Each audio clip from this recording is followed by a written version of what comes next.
All right, we are live. What's up, everybody? Rule zero. Got the panel going here. First time doing the show, so that's exciting. I'll start off with a little, you could call it like a little monologue to start us off what we're going to be talking about, and we'll kick it out to the panel, who's going to have a lot smarter things to say than me, I'm sure. So, we're going to talk about today the masculinity grift, all right, but specifically the how the issue of authority and responsibility isn't getting addressed in a lot of these grifts, and it's really hurting a lot of men in their progress and their ability to be successful. So the men's help space is filled with a lot of talks, about manning up and being a man and so forth, which often means erroneously blending the issue of male responsibility and authority. This leads men to taking responsibility with the illusion of authority that they don't actually have. Then they try to control things that they can't. They try to take responsibility for things that they shouldn't. And in effect, they lose frame and become a slave to responsibilities that they can't control. Now, there are plenty of grifters with that man up message out there who will deliver a message without addressing the things that a man can and can't control.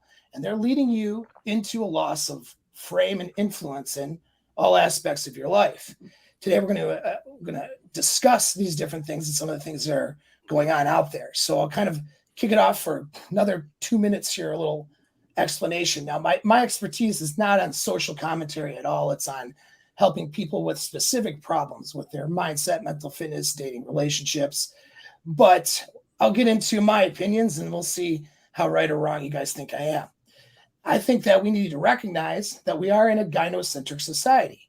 Now, sure, we're patriarchal by nature, which means that by our evolution, women are wired to follow male leadership, follow men, and they don't really want those roles, all right?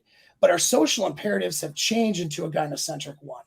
This is due to social evolution and a lot of comforts that we've developed through technology.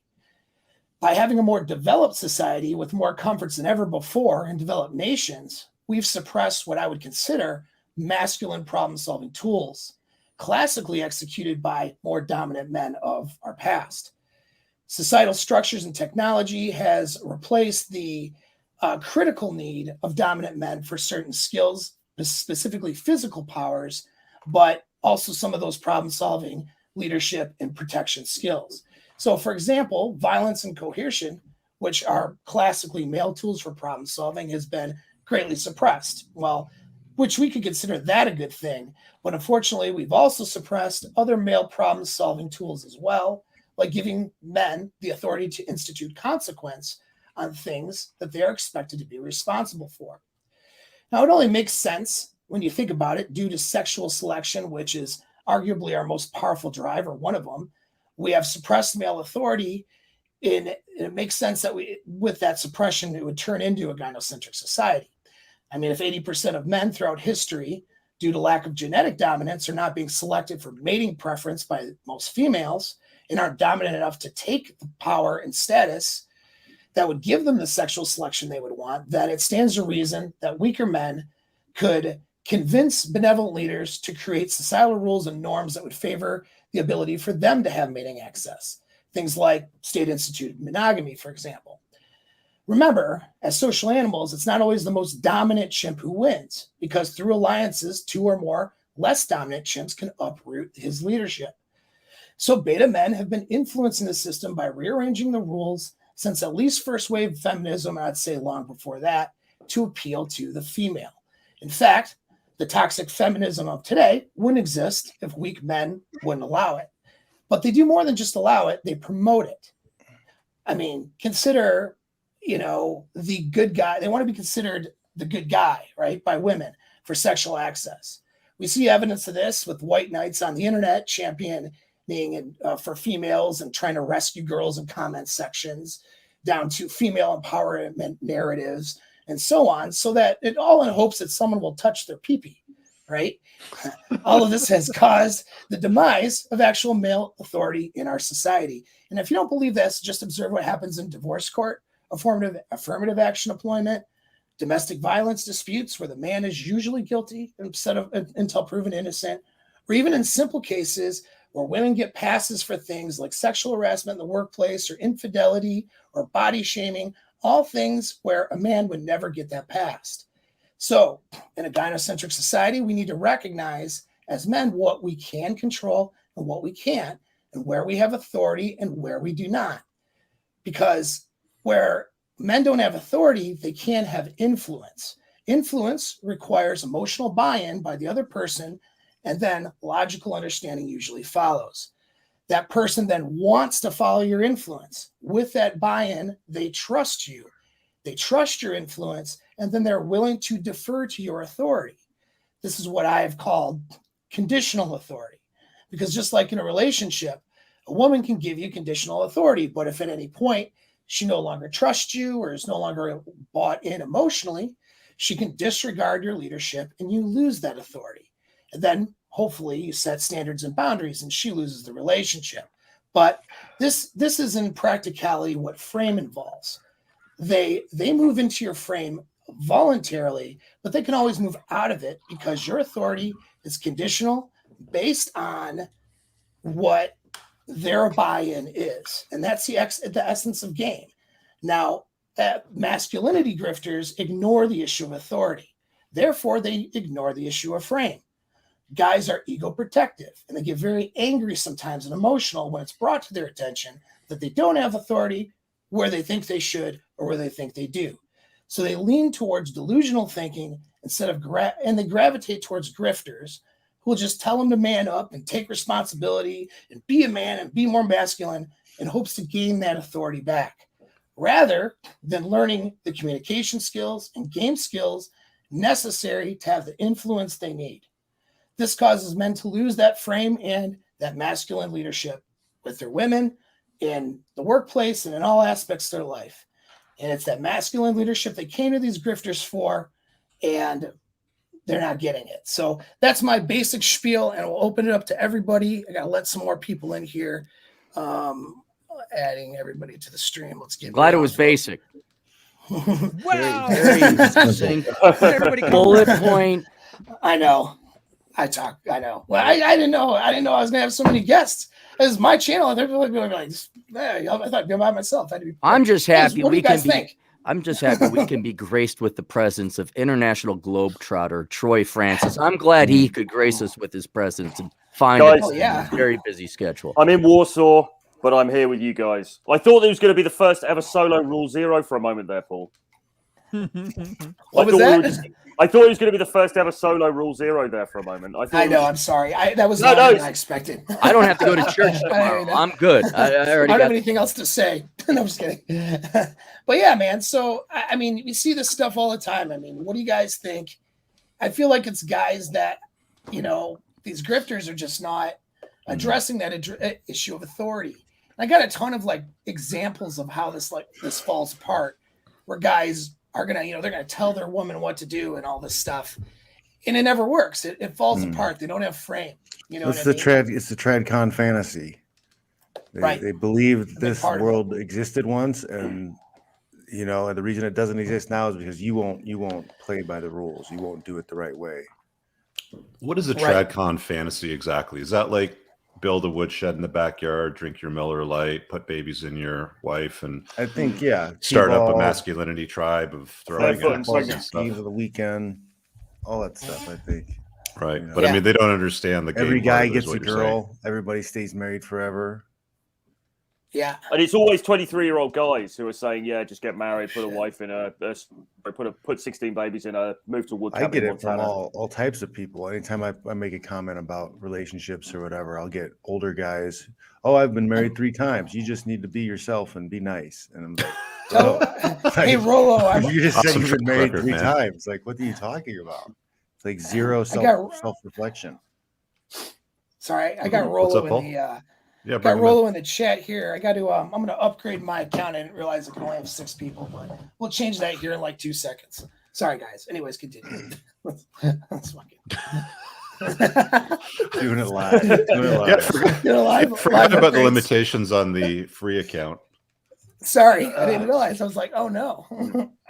Yeah, I don't mind. Yeah, you can pull in 10 when you have the paid account. Plus, there's a few other. Oh yeah, we're gonna do that right now. We got to get Rolo on here, man. He's better at monologues than me. The trick is just remove periods from your speech, and you can go for like 3 hours. Trust me. Yeah. I mean, to get generally to focus it on the main topic we're here is, I guess, all of us coming from a background where we had real jobs and we actually supported ourselves.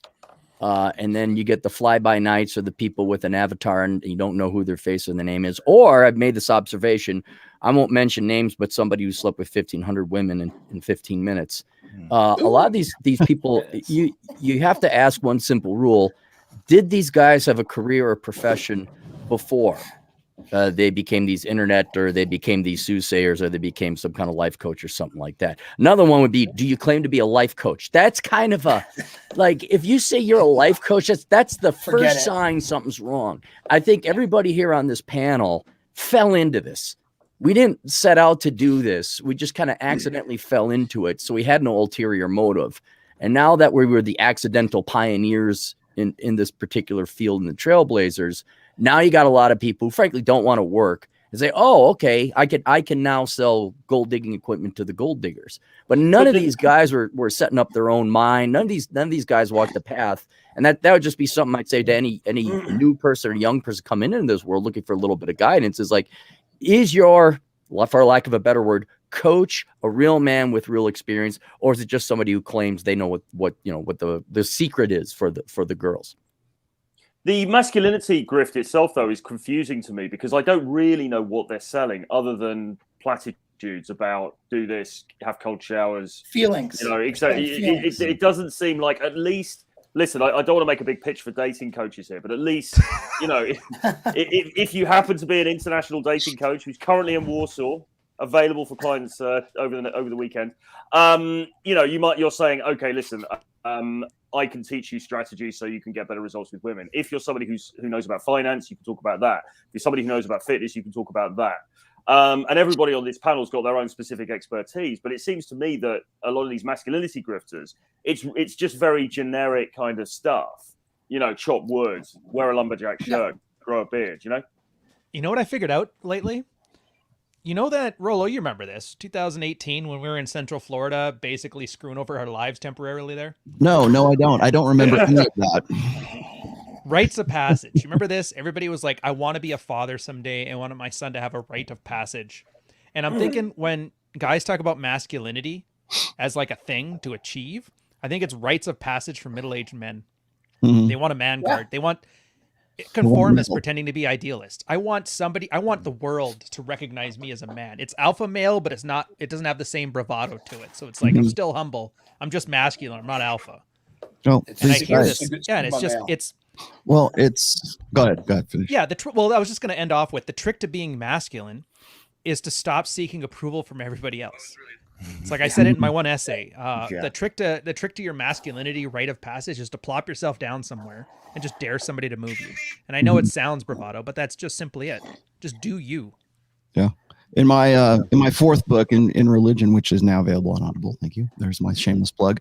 There's a section in there called Crisis Masculinity, and I meant it in the sense that it's like, not a masculinity crisis as per se, but it's the idea that guys are so out of touch with how to interact with other men or interact with women as a man, right? Like you guys probably get this as well, is there's so many guys that will come in and they'll say, I don't understand how to interact with other guys. I don't have a tribe. I don't have a network of guys. I don't have, when guys give me shit, then it's like, it seems like they're hazing me or they're bullying me, or they don't understand like how to interact or how to interrelate with other guys.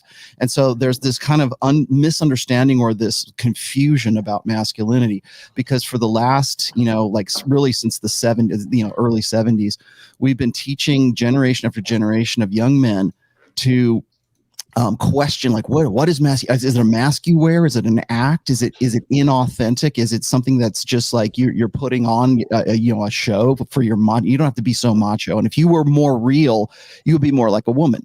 You would be more like, you'd be more emotional. You would emote more. You would be in touch with your feelings. You would express your emotions more. And to honestly, to be a more perfect man was to be more like a woman. That's the correct way to do it. What's happened since that time is we have confused generation after generation of guys. Either they are confused about masculinity, or masculinity is something that is subjective to them. There's no conventional definition for masculinity. And they are the sons and grandsons of men who were also confused as a result of that. And this is a deliberate thing here, I should say. And so what happens is they don't know what masculinity is. So when feminists say a real man takes care of single mothers, a real man doesn't get mad if his girlfriend goes out and bangs other guys, right? A real man does X, right? I know Jesus, and he wants exactly what I want. Exactly. And so feminism has been doing, gynocentrism feminism has been selling masculinity, a definition of masculinity, back to guys because they're confused and they have no idea. And they think, oh, a real man does this. A real man doesn't care about his paternity. A real man does these things. A real man mans up and does basically what a woman wants him to do. What masculinity grifters today have figured out is that same marketing plan. So now what they do is they go and they say, a real man would chop wood. A real man would grow a beard and dye it like a skunk, right? A real man would do these things. And what they're doing is they're giving this sort of, they've got the masculinity certificate. And if you do their program, if you give them whatever it is that they want, then they give you the masculinity medal. They give you get to be a real man if you do these things. And guys are just eat it all up because they have no definition. They're directionless, they're rudderless, they're purposeless. And so when you say a real man does X, then that's at least that's a step in a right. You're giving them a program, you're giving them something to aim for.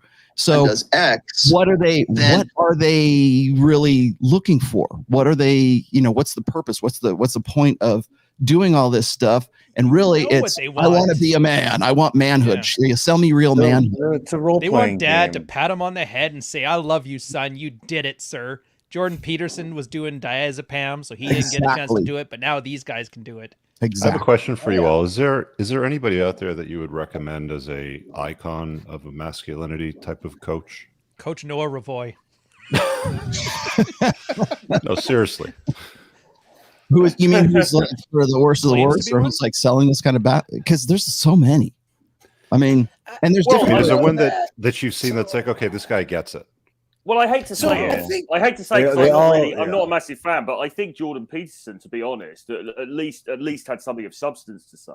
Do you know what I mean? Okay. Like, I think at least there was something there, rather than these idiots who've got a Twitter account and 28,000 followers and they're just banging on about chopping wood and shit. Peterson like that. Figured out his niche faster than anyone else.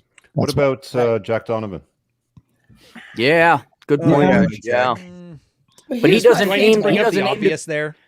He's more political now, isn't he? Though I don't think so. I don't think there's one thing he's missing for to be a perfect masculinity coach. Family. Heterosexual. Sexual preference. Channels, man. Oh shit. Well, what about what about Tanner? Because Moff dropped that name in the chat. Because we all know. I like the coolest guy. Tanner. Yeah, the style guy. Yeah. I mean, if you want, so here's the thing on this though, right? I feel like masculinity is purpose driven. Like you go to somebody for a reason and a goal you're trying to achieve, not because you're trying to be another person. You have to find who you want to be on your own, and you go to people who have skills that you want to achieve. That's how you're becoming more masculine. You go to Troy because, first of all, Polish women are hot. If you guys aren't on a plane right now to go see Troy, reroute it here. You're wrong, dude. Like I'm telling you, if I was single, I'd be like, Troy, I'll meet you in Poland tomorrow, bro. But really though, or Rich for some entrepreneurship, or any guys on this panel that have very specific skill sets and insights to offer. I feel like men who are embracing their masculinity are goal driven and achievement driven, and they're going for that. They're not trying to be somebody; they just are. So it's a little weird when somebody comes across as I'm a masculinity coach. I'm going to tell you how to be who you are. Like I can help someone with their mindset to find that, But I can't tell someone, well, you got to follow my masculine program. We're going to, heat our balls up by the fire, and then we're going to, run around the block and, shoot arrows into targets and smoke cigars, which, sounds like fun to me. That sounds like a typical weekend, but you get what I'm saying, though. You got to go to somebody who. I get what you're saying. Yeah, you're talking about the difference between telling you how to do it or what to do. And I think that's my only reservation with Tanner. He's really good at showing you how. Like I've never fought, so we learned how to box. I've never been in shape, so he gets in shape. I've never run a marathon, he runs a marathon. That's great. But if I asked him what to do with my life, he would make me a Mormon, because that's his best answer for that. Right. Could we say, I mean, and I think this is the problem that it's not the problem, it's the nature of it, but everyone has their own respective expertise. We're kind of like the mentally impaired Avengers group. Everyone's got their own retarded superpower. But I'll handle the finance. Roll can handle theory. Modern Life, Dane John can handle bathrobes.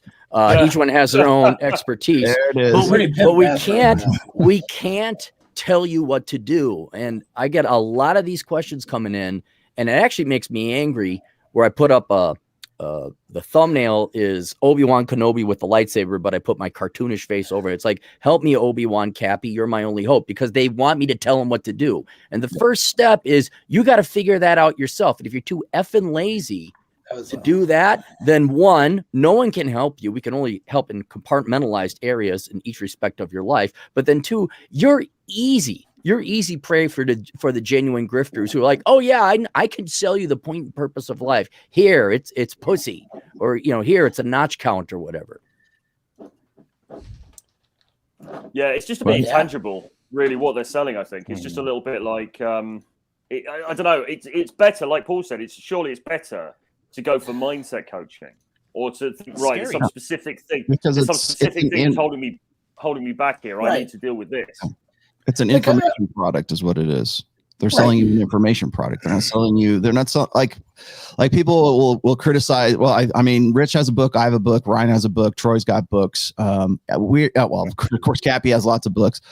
But really cool. I mean, you're giving them something concrete, right? I mean, you're giving I get run up the flagpole by a lot of these guys because what they want to do, and they'll do this with you guys as well, is they'll say, you guys are dating coaches, and now suddenly dating coaches is a bad word, right? And it's like, first of all, I'm not a dating coach. I'm not a PUA. I'm not any of that stuff. And that's the thing, is like, I don't think a lot of us really fit into that one niche that they're in, that they feel like they have to like dominate that one little niche. So they get competitive. That's all they wanted to do, is just like say, well, you don't listen to so-and-so because he's unqualified. You will find that the way that these guys come, like they come at you, or they want to combat you, is to try to disqualify you, because they know that if you're reading my stuff, you're reading Rich's stuff, you're at anybody on this panel, if you're listening to anybody on this panel, anytime they attack you, it's always to disqualify you. It's never to say, hey, well, this seems like a good idea or whatever. It's always, this guy's old, I'm new, follow me. That's what it ends up being, rather than, and generally, because that's the only way they can. Because they don't have the history, they don't have the background, they don't have, like what Cappy was saying before. We were in the private sector before we fell into this particular niche, right? And we did this because we felt like we wanted to. I've been writing for free for probably a whole lot longer than I have been writing to actually make some kind of money at this. And people don't realize just how long some of us have been in this for a while. I think I've probably been in the longest. But like Troy's been in it forever. Ryan has been in it forever. Rich has been in it forever. And it's like, there's this idea that if we can just disqualify these guys as sort of like old news and we're the new news, then people will pay more attention to us. That's really remember the boyfriend destroyer, Rollo? Yes. The old pickup routine? Yes, that's exactly I do. What this is. Yeah. Boyfriend destroyer. Oh, okay. So girls, like, I have a boyfriend, you're picking her up, right? And you have to think of a way to get past that objection. And normally what a guy does is like, oh, your boyfriend's probably an asshole, you should sleep with me instead. And then the girl starts making excuses for the boyfriend. Actually, he's really sweet, blah, blah, blah.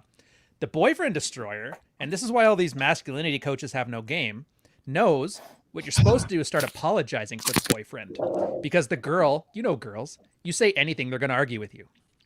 Oh, my boyfriend's an asshole, he ditched me and now I'm here alone. Oh, that sucks. I'm sure he means well. Maybe he's getting you a birthday gift, whatever. And then the girl will be like, no, he's an asshole. And she's essentially talking her way into your pants. It's an old pickup thing. Like, you didn't even have to follow it that hard. And it's just funny now because yeah, it was top hats and aviator shades and mystery talking about this, that, and the other thing. But that shit still applies 20 years later. And they're using it now in a marketing standpoint. And all they're doing is outing themselves as just useless, you know? And I always laugh when I can bring up a mystery reference because it's like, I got a guy with a top hat and aviator shades. Good luck with your fucking PhD, asshole. Yeah, and that's tough too because we're also in the hustle economy right now, and that's it's cutthroat, man. Especially like you were saying before. I think it's all about attention. It's all about attention, but it's also like I would be pretty pissed off if I was a clinical psychologist and I spent 8 to 10 years getting my doctorate degree, setting up my private practice, trying to build my business and my brand, get a get my insurance for malpractice and all this other stuff. While in the meantime, while it's taking you all that time, then John from Modern Life Dating has made his second killing the game, $2 million, pretty much hitting the same the guys that you wanted to help by going and getting your doctorate at some at academia, getting a degree that from a socialist or a feminist or whatever. Nobody told them to do no field work. You know what? Just I'm keep say on something controversial about that though, because look, here's the thing. I realize these guys put a lot of work into school and academics, and there's a lot of really good psychologists out there. Yeah. People I refer people to. There's a lot of really crappy ones because academia right now is polluted with a lot of very garbage ideas that don't help people. And they have a lot of theories and practices in their profession that are generally lazy. People will go to therapists for years sometimes who they emote about their problems based on insurance that's paying for their visits once a week or twice a week, and they get nowhere for years. Then they go to someone like John or someone like me, or take a course from John, and they learn how to get some confidence and pick up on women, which has been their problem in the first place. Or they find their identity doing a few mental fitness exercises from me, or they get their money right from listening to you guys, or read Rational Male, whatever, right? And all of a sudden they're way better than years of therapy. So honestly, it's results based, and I don't have much sympathy for the therapists who are crying because they put a bunch of effort into school into something that doesn't work, and they're not doing well in the space. Good, scrub. Sorry, I just don't. They're forced into a hustle economy that they didn't anticipate that they would have to be in when they were in school, trying to do things the right way. Right. Go to school, get a doctorate degree, make a lot of money. And exactly. Yep. And again, the idea of going to university right now, even if it's not true, even if you do get a genuine, really good, authentic education, the impression, the perception in the hustle economy is that if you are part of academia, you're suspect. Your whole everything about you. Maybe you're a socialist. Maybe you're feminist. The old order is falling apart, man. I mean, there's Japan's about to re-elect, or they're about to have an election over here because the prime minister is sitting down, and Fumio Kishida is one of the leading candidates for the next prime minister of Japan, and he's walking in and he's saying like, first thing I'm going to do, I'm going to print money to help everybody with the corona relief. It's bullshit. They don't care about fucking corona relief. The Bank of Japan, the Bank of, with the Federal Reserve over there, what's going on in Canada, it's all falling apart right now. Like, and that whole system that they built, that they jerk off over, like, look at my degrees. Like, Cabby did a good video the other day when this guy's like, I want to go get my PhD. He's like, how about you go get your ass out and fucking work?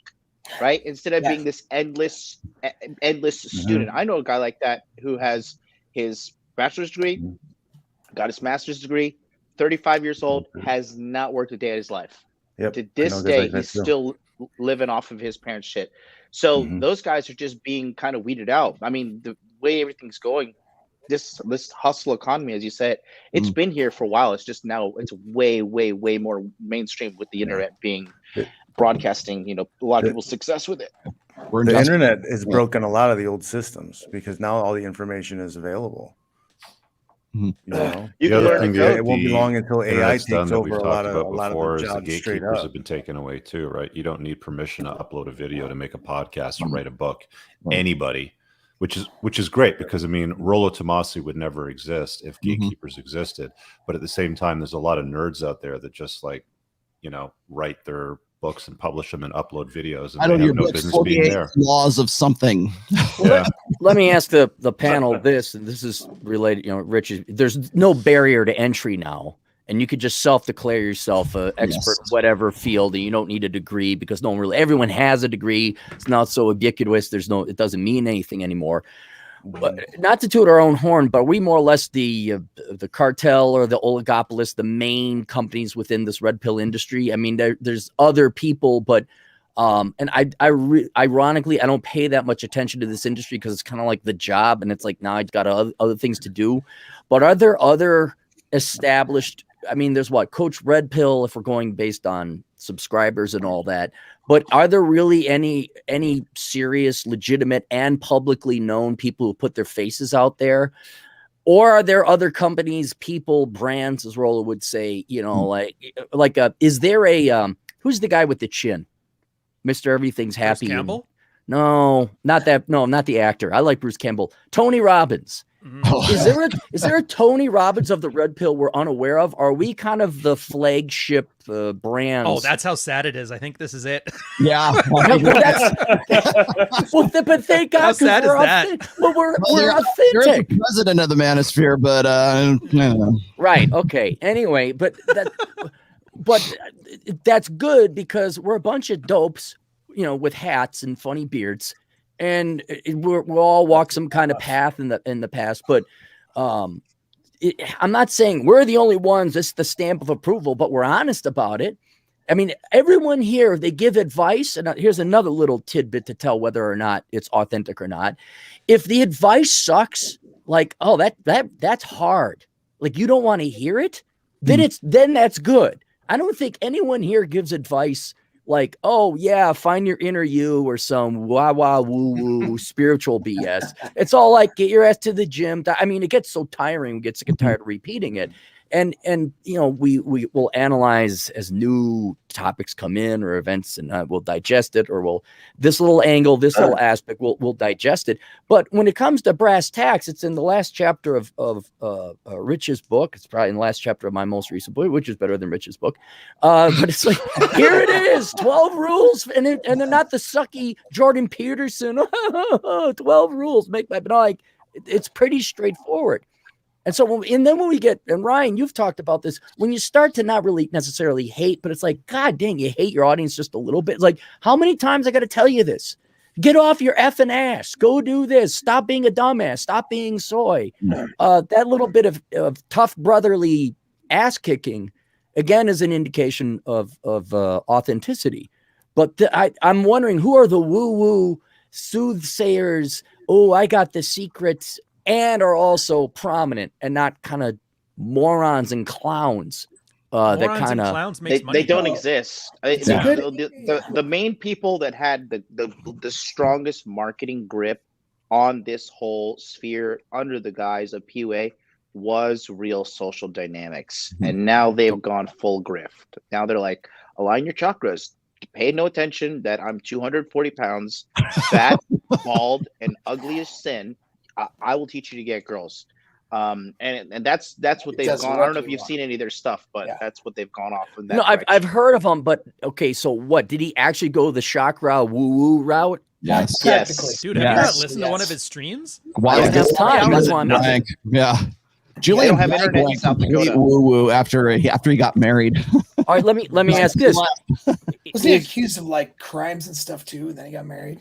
Well, you get big enough that'll happen. But let me ask this: is it successful? Is it like is selling the woo-woo chakra crystals working for him? For people that buy that, it's mostly women. It's mostly women that buy the that route. The purple Cappy, pill. let me tell you something. When you actually run like a legitimate online business and you have your marketing down, you could sell anything. You could sell anything. Okay. You could sell a course on minimalism even. Can I sell Perkins? Yes. So they have a very dialed in marketing team. I think they're making at least $10 million a year. And they know how to bypass the Facebook ad wall that blocks dating stuff, which is partially why they went the woo-woo grift. They are constantly on Instagram ads. They're constantly on YouTube ads. These guys have a well-oiled marketing machine, and they're just at the forefront of it. And it's all about the grind. It's all about just getting out there, putting your face out there, and getting opt-ins and sell. Are two different things. So then could we also then say the Derek Jackson kind of point where it's like good for them because they know what they're doing. They know it's a grift, and we can at least tip our hat to that.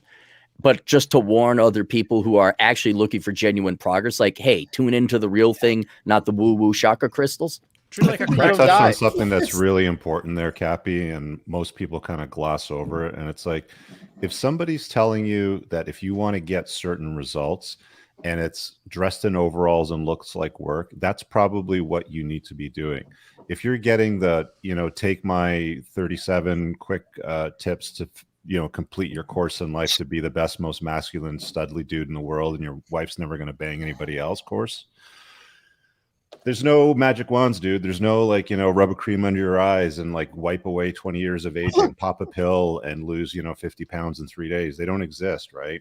And there's work that's involved with anything. The problem is people don't want to do work, right? It's, it's a lot easier to point and sputter and complain or not do work and buy something that, solves your problem quickly, right? Well, yeah, change requires pain. A little bit. Always. Maybe not a lot, but a little bit. And so when you're telling people things that they need to do, they have to do it. There's no magic. Here's what you have to do. And they actually have to do it. It's going to be painful. It's going to be uncomfortable. People have struggled with discomfort now. This is why there's so much victims mindset and society and everything else is against me and people crying in the streets and voting super liberal for the government to save them because they can't handle discomfort. And so they're not going to flock to somebody who's going to tell them, here's some uncomfortable things you need to do to better yourself.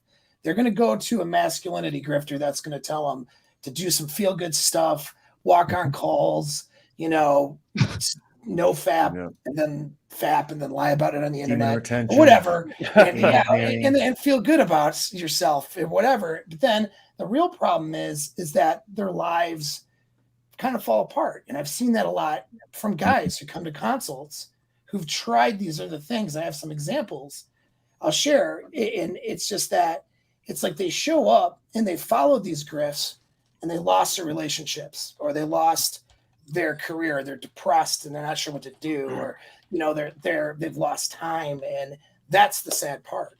You know what I mean? Yeah. I think I when I was talking to John earlier this year, John was like, these guys want solutions, and I still think that they do. I just think that they want the solutions that are the easiest, the quickest, most magic solutions. Exactly, they do want solutions for sure. And here's guys run me up the flagpole again all the time for not having prescriptions. Well, you got all this great information roll, you connect all these dots, you do it's all theory, you do this stuff, and I try to push guys in the direction of suggestions, right? Like here's your prompts kind of thing. But I've never been really big on prescriptions, and the reason for that is because I'm not you, you're not me. My past successes is not indicative of your future success, right? You might live in a different country, you might be a different age, you might be whatever it is. So I'm not going to sell you sweet sunshine and say follow my 12 steps and you'll have this great life just like me, right? That's where really a lot of that comes from. You will always hear these guys talk about how it's a rags to riches story, the Batman origin story, Ryan. My parents got killed and now I became this dark knight of the internet or whatever. But there's always this rags to riches story. I was a piece of shit and now I'm not a piece of shit anymore, but I was a piece of shit like you at one point. And now because I came across this great, beautiful secret that I know right now, and I can tell you this script to follow, then you'll be successful like me. And the guys will be like, yeah, please give me more. I'll sign up for it. Right. And so these guys, when they're throwing this kind of stuff out there, they throw that in there. They throw a little bit of magical thinking in there. They throw a little bit of, a lot. Not one of them can talk about anything without mentioning something that I've already covered a long time ago. Even RSD did this back in 2014, 2015, when all of their guys started coming to their seminars with my book in hand going, well, what do you think about the rational male? What did you think about this? What do you think about that? It got to the point where these guys had to address that at some point. And they had to go, oh, well, the rational male, it's truth, but it's truthful anger. Don't let it ruin your vibe, man. Don't let it turn you into a hater, man. You don't want to get angry. You don't want to hate women. Like this book, it's true. Everything in here is true, but it'll make you hate girls, kind of thing. And it's like, no, you just don't have an answer to any of the dots that I'm connecting in there. And when I start talking about that, or when I've talked about that in the past, people, all they want to do is just say, well, you're just angry, you're a misogynist. They want to use all of the same tactics and all of the same methodology that SJWs will use, that cancel culture will use. Everything is on the table. For as much as these guys want to say that they hate like the left and they hate the SJWs and they hate, feminists and everything else, they are the first ones to jump on that same methodology to get you canceled. Because if you're a threat to their revenue model, then everything's on the table. Dox you, cancel you, screw with you, give you bad, review bomb your books on Amazon, which I'm sure some of you have probably already experienced at this point. They'll find any way they can troll you, impersonate you. They will do everything that they complain about with SJWs. The funny thing too, Rolo, when you were talking about dude, do you notice that so much of these grifts are based on the archetypes that they developed cigarette ads for in the 50s? Case example. Do you guys remember that tweet? Guy came out with it yesterday where it was him and his kids shirtless wearing jorts with an axe in the woods. Talking about reclaim your masculinity. What is that if not the frontier Teach your man? boys to be men. Yeah. Build a fire and sit there all I half know naked. is when I'm splintering wood by chopping with an axe, I want a shirt on so I don't get splinters in my ass, but whatever. But hey, it's a simulacrum of masculinity, isn't it? It's funny because these guys always bang on about the hate postmodernism and everything, but what they're actually doing is creating a postmodern simulacrum of masculinity. It's a picture of masculinity with no center. Dude, you nailed it. Flat out. They don't want the 1950s. They want what cigarette ads made you aspire to in the 1950s. But they don't want cigarettes anymore. So it's like, it's just weird. Or what is it? There's Frontier Man. There's hippies, and then there's there's like the alpha power fantasy. Those are like the three. The shadow or Ryan. The fourth one you missed is man who owns big gas guzzling classic car. That's the other. That's the other one that people who don't like fun, they don't like those cars. But I'll tell you this. Like I've noticed because I work hands on with all these guys. Is they want to be that man. They want to be the rugged man. They do want it until they find out there's work involved. And then they're like, no, you have to eat. You want muscles? You have to eat 250 grams of protein every single day for months and go to the gym. And you're going to be tired and you're going to get injured and you're going to hate yourself looking in the mirror on the way to this journey. You're going to have ups and downs. You can look at the scale and have like a mental breakdown daily. Okay. But they just want to LARP, right? And then I noticed that because I'm back on that cancerous website, Twitter. I've noticed. I saw that one picture of like the guy like with axes and stuff. Like he's like, teach your son to be man. If you look at the guy who actually is posting it, that guy looks like super soy. Like instead of like LARPing, because this is what these guys doing. This is the biggest problem. This is why Twitter is. This is why the internet is the big problem with these guys, okay? And it's really not a problem for me because I actually go out there and do the work. And as most people just lower the bar for guys to become above average, it just makes it easier for everybody else who actually wants to do the work and succeed. So a lot of guys, what they do is they get good at YouTube. They get good at CTR. They get good at thumbnails.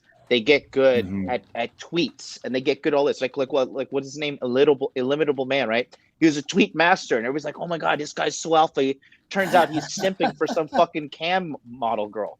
So there's two sides of the coin here. There's the masculinity LARPers, which is 95% of all the masculinity people generous. on Twitter, on Instagram, on fucking YouTube, and then there's the people who actually do the work here on Rule Zero. And funny enough, we're actually the only ones that actually can be men and agree with each other and show up on time and keep a business together without our egos getting involved, trying to slash each other's throats like everybody else in the fake manospheres out there doing. Well, true alphas can have alliances with other alphas, really. It's the difference of separation from human beings and chimps. guys You who got are a insecure SEAL and can't team handle working that can't do together. that. It's not one guy on 5 betas. Exactly. You got a group of alphas working to solve one goal. I have Right. a question. How many of you guys have had friends with benefits in your past, like fuck buddies? How many? Who hasn't? One benefit, Who yeah. hasn't? How many did you have? How many did you have, like, in your past? At the same time or in A total? lot. Just Yeah. up to this point. Just up to this point in your life. 4 Too or many. 5, I guess. Four? than Less than a Cappy. dozen, More than but Cappy. more than 2. I Because don't I'm know. a dirtbag. I've had Because way too apparently- many to it. Apparently, if you don't have at least 5, because I've had 4, if you don't have 5, then you don't get the certificate That's the news. for being able to legitimately talk about fuck buddies or friends with benefits or any of that kind of stuff. Well, you gotta adjust for old guy inflation. Yeah. Yeah. Yeah, do you get double points if you had to do it by like no Tinder with a, Well, you know, like with how a phone, a landline? personal trainers got to, like, if you're a real personal trainer, you got to be a certified personal trainer. Yeah. I don't know if that still applies these days, but apparently that's what we don't qualify because we don't have the dating coach certification for by Which is whoever what, standards. like, I don't know how that number works. on the internet. Is there a roster come up with for that? or something so we can count it? I was going Like, to say, you guys can literally just make a number up, dude. So Rolo, you have had 73 F buddies in 1984, bro. You're fine. Just say it. It's fine. You can just say I anything. don't even understand the Just whole put it concept on. of counting. Who's wanna be who's an come up authority? with this? It's only Because they're looking for people a that have nothing measure going on in their that's lives not that count their actually- lays and the number of F buddies that they Exactly. have. Well, Dude, well, it's well, just listen, I'm I too get- busy doing what I want to do each day. Like, I want to have sex with that person, and then I try to make it happen. right. I don't need to like keep a. If I'm not a- you wanna I'm not a get good serial at it, killer. I don't if have you to wanna- like take a trophy and Listen, like pat some of her hair. I got If you want to get good, if you want to get good at it, you should definitely count. If you want to actually learn, if you actually But want to you're learn counting for the you, skill, not for. You can make a number. Well, no, on the I see what internet, I'm with John. I is agree my with him. point. I'm with you on that though. Yeah. no, it's stupid to say counting is like for betas or blah blah. Like, do you count your That's what fucking I'm money? saying. Do you count your fucking calories? Do you count your protein? It's the same thing. You just got no offense, John. Don't beat me I up. don't count how many sandwiches I eat in my life, though. John's just like. Well, here, guys, I can meet you in the middle here. There's a process to it. I used to keep track of mine religiously. I actually was huge on it is- remembering the look. names of the girls because that made me into a good person. I'm counting. I'm getting better. The number's going up. I know the names, so I'm not some degenerate guy. Well, the point. Talked to my book about friend meeting is it, but there's the thing. drifting I met a about it. girl It's once different that I was thing. so drunk with, I didn't even recognize her. But apparently we had fucked. I was running the same routine on her. She cut me off halfway through. She's like, "You realize you've already been inside me, right?" I'm like, "Oh, how did I do?" that was here in your book, right? Yeah, it was. Yeah, but that's the okay. point. Like, I counted because at the time it was important to me and I wanted to get better. But Yes. eventually you get to a place where you know, like, John doesn't have to keep track anymore. Maybe he does, maybe he doesn't. I do. Oh, fair enough. 236. Well done. But that's the point. rookie Like, numbers. you You gotta get, you get those count. You have Yeah, like a you get working your journal metric with like a thing, yeah. name, you know, the date and what happened. Yeah. Like, Rich, you probably can't I- tell me your net worth to the dollar. You could probably say within a couple, 5-figure margin of Yeah. error, right? Yeah. So you don't keep track anymore. Not that, I want to say autistically, but I don't want to insult Yes. John. But you know Go what I mean? ahead. Well, yeah, you so can don't only be- prove, don't you be can only ashamed. prove that which can be measured, right? You can only Yeah. prove that which can be measured. But But if eventually if you're good enough, you don't have to. Well, exactly. Yeah, I agree with you, Ryan. So here's the thing, though, right? Well, we're not talking about whether counting is necessarily good or bad, especially if you're trying to get better at pickup and stuff or whatever. It's what we're using as measures for success. Right. Thank These you. guys, Thank you. these guys are putting out measures that are arbitrary, and this would be a reason too. By the way, unless we're Self-serving and having some whiskey- arbitrary. Yeah, very self-serving. And all right, if we're having like a whiskey in a quiet place with no cameras or audio, I might tell you a few war stories, but I'm not telling a bunch of war stories, right, on the internet. Why? Because my real stories, no matter how cool or not cool they are, they're not going to compete with someone's BS stories that's going to try to be grifting for something else. These guys can make up anything and say it, and now all of a sudden it's supposed to be expected to be true. And that's the bull crap. Now, here's the thing. Some of the best boxing coaches in the world, Kuzmato, nobody knows what his fight record is. He coached Tyson. He was one of the best coaches, right? So his measure of results was the results his guys were getting when they were performing. And that's what matters.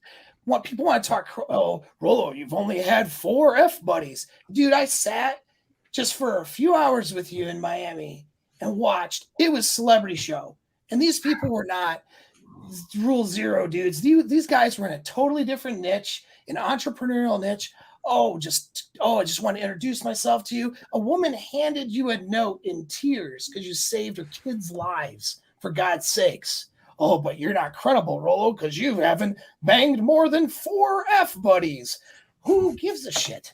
You know, it's the results. That's the thing, is the metrics. Yes. That's the metrics. That's just category error, though, isn't it? That's a category error, just because Rollo's obviously not putting himself out there as a dating coach or as a PUA. Do you know what I mean? But even if you are putting yourself out as a dating coach, like some dude, I think this guy's just trolling, but some dude messaged me on Instagram the other day. He said, "I'm just curious, sorry to bother, how many women you already had sex with? If you can't remember, what is the estimation count? Also, are you regularly having sex with different girls? I hope this is okay, thanks." And I wrote, "Why is this relevant?" And he says, "To know how effective your mentoring is." And I said, "Well, my mentoring is very effective. You can see lots of testimonials. It seems like testimonials, right? It seems like, well, from clients, it seems like an odd question to ask a total stranger." And he said, "Other coaches are very open about their progress, like John Anthony Lifestyle. He do answering very willingly. That makes him trustworthy and, of course, effective and very nice man." And I was just here's the other thing with that too is just because somebody is good at something or can do something doesn't mean that they can teach you. Let me ask you a question. You know, you could be the world's best fighter, but you're an awful coach. Yeah. Just because you have knockouts, many submissions doesn't mean that you're going to be able to translate that into another person and get them to have similar success. Got it. So true. Let me ask you guys a question. There's guys out there with $100 million. Okay, I don't have $100 million. Do you think that they're the best person to go to learn how to make money? Not always. Not always, right? No, it's the same thing. It's like, I can play guitar better than anybody on this panel. I can play guitar probably better than any of these sons of bitches who are like coming at me saying, "Oh, you only have 4 fuck buddies." But you know what? Do I have a channel teaching guys to play guitar? No, I don't. Because I'm not a good I will probably be a really lousy teacher at that. And I know that well enough not to go and say, "You know what? I think I'm going to go and sell this guitar playing program."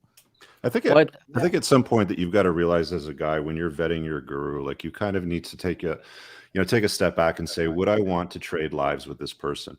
Yeah. If you want to trade lives with somebody that looks like a can of smashed assholes shaped like a pear, cool. You know, take the advice from them, follow it, consume it, drink the Kool-Aid, get drunk on it, have fun. You know, I hope you get what you're looking for out of life. Yeah. But you got to take a look at the whole picture, right? Like, is this guy an image of strength and masculinity and virtue? Does he look like he's done something with his life? Has he made bank? You know, does he know how to deal with women? Does he know how to deal with frame in a long-term relationship? There's a lot of questions that I'd be asking myself if I was, to take a look at one of these, hey, my 37 secrets or whatever, videos. I don't know, guys. It just seems obvious to me. Like, I'm not sure why this is confusing for so many people. Let me maybe. I feel the response video coming, Rich. I feel it. It's like you just provided a week worth of content. Cool. Hey, you know what? I love those because it sends me so much free traffic and new subscribers. Yeah. So keep doing it. Keep hating on me and sending me the free traffic. You're my unpaid marketing team. Exactly. Unpaid marketing brand ambassador. Losers. Well, there's real consequences, though. Like, sorry, Kevin. There's real consequences here. On Friday, okay, I did a video on PUA grifts. I don't understand why this isn't so obvious to people. There's so many people out there, they pay a couple $1,000 to spend 3-day weekend with somebody doing pickup. If you deal with someone like Troy in Poland, you're probably going to get laid. It's probably going to be awesome. But there's other dudes out there. It's not a very hard equation. You got 10 people spending $4 or $5 grand, maybe or even $3 grand on a weekend. They pay a couple hookers to sleep with a couple of the underlings. That's not hard. And then they tell them the secret sauce to go say to them. And it's all prefabbed. That's not hard. And then the fake receipts, all that stuff. But here's a real consequence besides losing some money and time and maybe learning whack-ass game. There's dudes who've been Me Too'd, put up on rape charges, trying to pick up and coerce drunk girls. There's been incidences of girls getting drugged and stuff at these things, and guys with heavy autism, maybe in their way of thinking, following these guys in this fantasy, wrapped up in this little fantasy with these weirdos, okay, that are buying receipts and hookers and getting themselves in real trouble and causing harm to other fucking people. All right. So that's the real problem with some of this stuff. But there's legitimately been guys put in jail for following the direction and advice of some of these scam artist shillers out there. And it's beyond me why nobody pays no heed to the evidence that's been presented. That's why I don't give a lot of sympathy, man. Like, dude, Pat Stedman went to jail for his beliefs. Do you really want to follow it? All these guys doing it. And I'm just thinking, did he go to jail? Is he in jail? Yes. Well, I know he went to jail. No I don't know how the way. thing is going. Yeah, they held him for a while. I know they arrested him. He was in jail for a while. What was the charge? I don't know, He was storming part the of the Capitol. January government. He went to I don't know for what it was, maybe sedition. I don't know. He was at the Capitol. It was Talking shit about the Illuminati. Who okay. knows? All right. Yeah. Here's He the was part point. of the American Taliban. You do the smallest bit of research, you can find this shit out. You find, let's say I love John Fitch. Yeah. I can look up John Fitch. I love Troy. I can look up Troy. I can see shit. I can see the haters talking about him, and I can see the guys good talking about him. If anybody Somewhere at in this 20 point years goes to jail for following a fucking moron, I just have no sympathy anymore. Right. Like, you have nobody to blame but yourself. And what's that quote? A fool and his money are soon parted. The only It's thing just that a makes Google me sad search. is he could have played me, and I would have kept him out of jail. But fuck him. Just a Google search. Just go look for the information yourself. Yeah. Well, We're I not even think talking page 2 Google, like first page. Like up to this point, I think maybe I'm going to come to Cappy's position here in a second. But up to this point where it's easy to throw shade at John Anthony and the rest of these guys who are just like, I mean, that's all they do really. I mean, their entire channel revolves around just trying to do takedown videos or just that there's no meat. It's all just reaction videos. In fact, I don't really. Blame your red tits. And this is just It's a something different I've kind, noticed. There's people are subcontracting other guys, right? Everybody subcontracts Kevin Samuels right now. Everybody subcontracts me. Everybody subcontracts somebody from around here. And what I mean by that is they do a reaction video to somebody, right? Here's what he's really saying. Here's what, and I do it too, right? I did something with Jordan Peterson recently, and hopefully I'm giving you guys actually some substantial substance that goes along with that.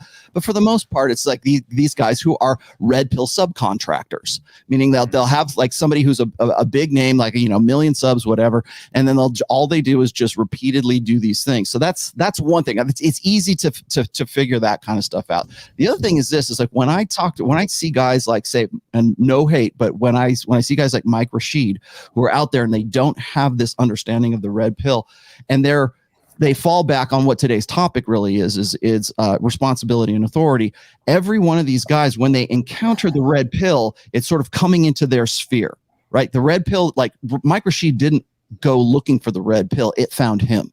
His followers started saying, what do you think about Fresh and Fit? What do you think about Rollo Tomasi? What do you think about these things, right? It's the same dynamic that happened when all of RSD's seminar goers brought my book to their seminars and said, what do you think about this? It came into their sphere and they had to address it.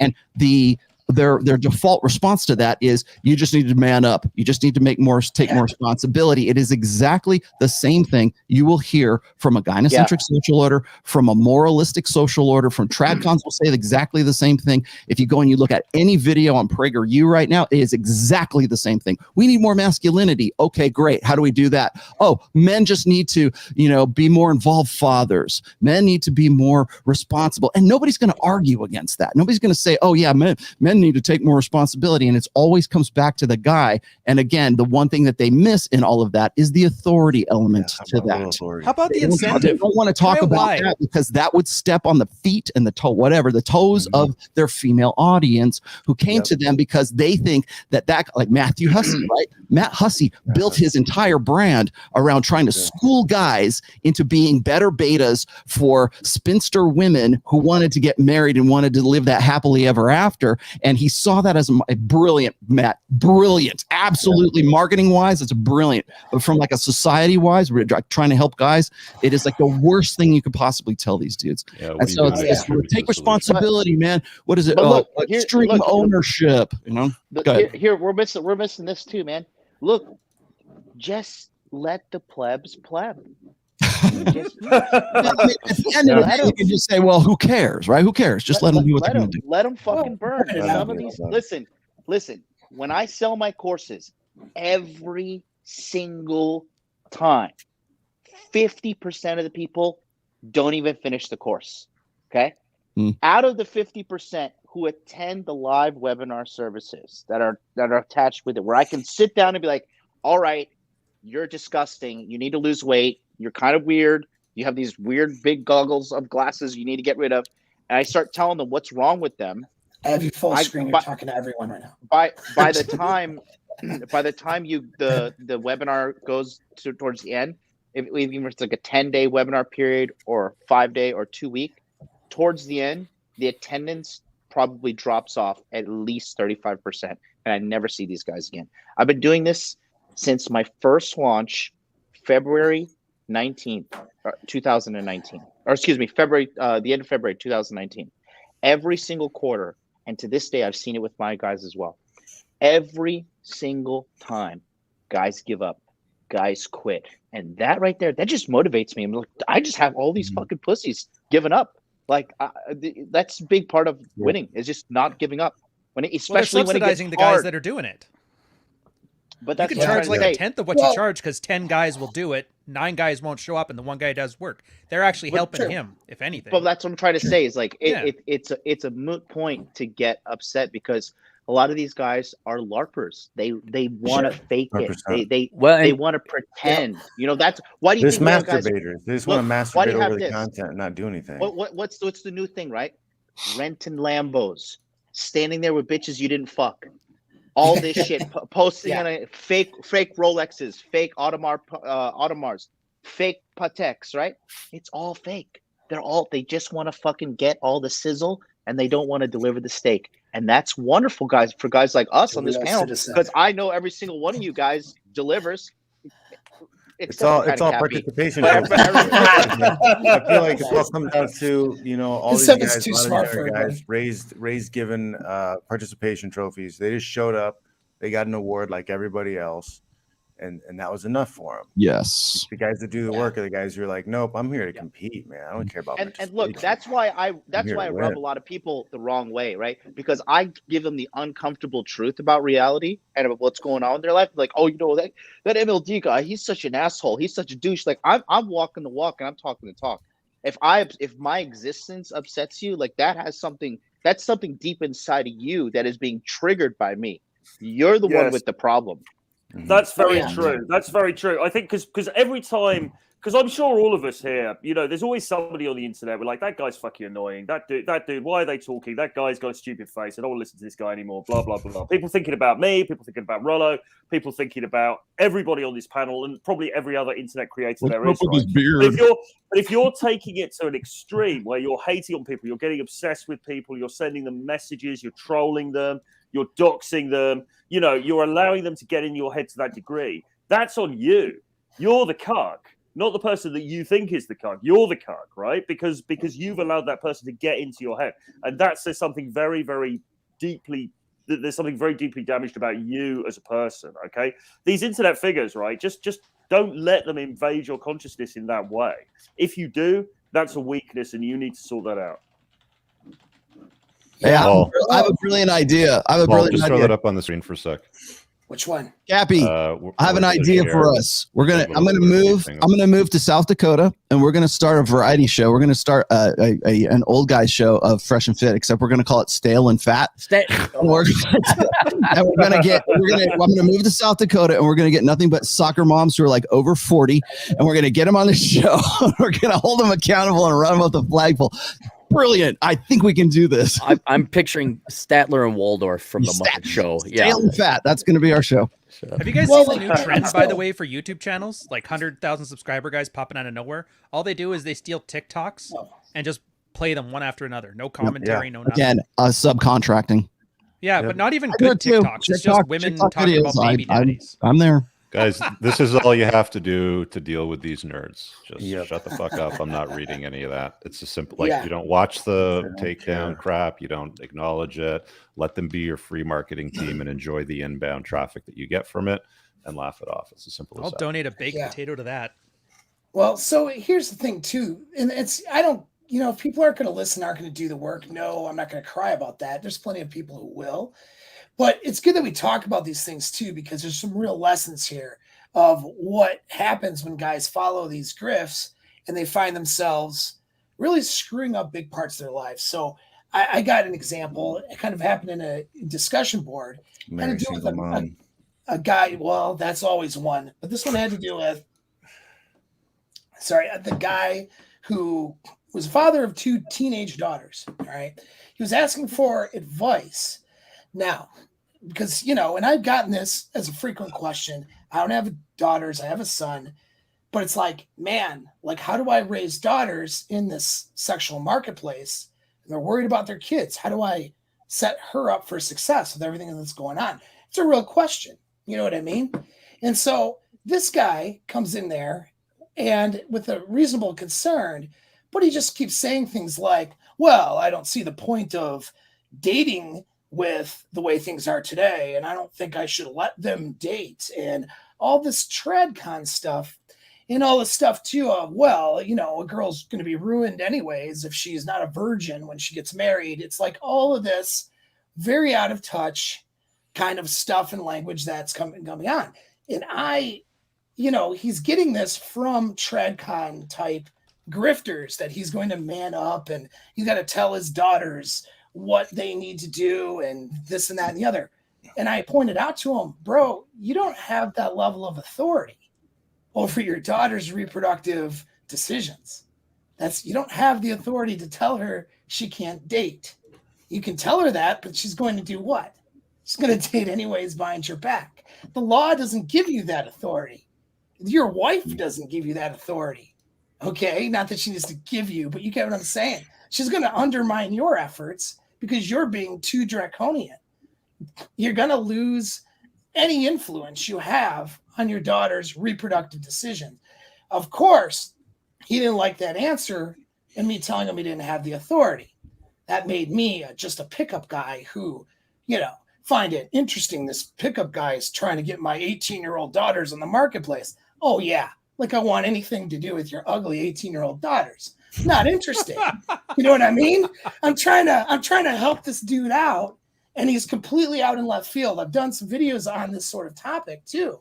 But the point is that he doesn't have the authority that the churches and his grifters he's following wants to say that he does. And when you say that or point that out, instead of realizing that, okay, I don't have the authority over her reproductive decisions after a point, especially when she's 18, but I do have influence. And so having frame is having that influence. I can have her emotionally bought into dad's approval and the relationship that we have. And I can have discussions with her and talk to her like her father about what standards she should have when she makes her own decisions. These are things that would be healthy and potentially set her up for success compared to, if she is just making decisions like delaying short-term gratification and thinking about long-term mating success, if she's just doing that much at 18, 19, 20, 21, she's going to be further ahead than most of these thoughts running around out there who turn that age, right? I love these guys who know more about my daughter than they think that I do. Oh yeah, that's always fun too. You're a dad, so. Well, a lot of times, like what will happen is and no hate on you, Paul, but a lot of times, guys will throw stuff at me like that. They'll go, "Well, what if your daughter did this and this and this?" Right?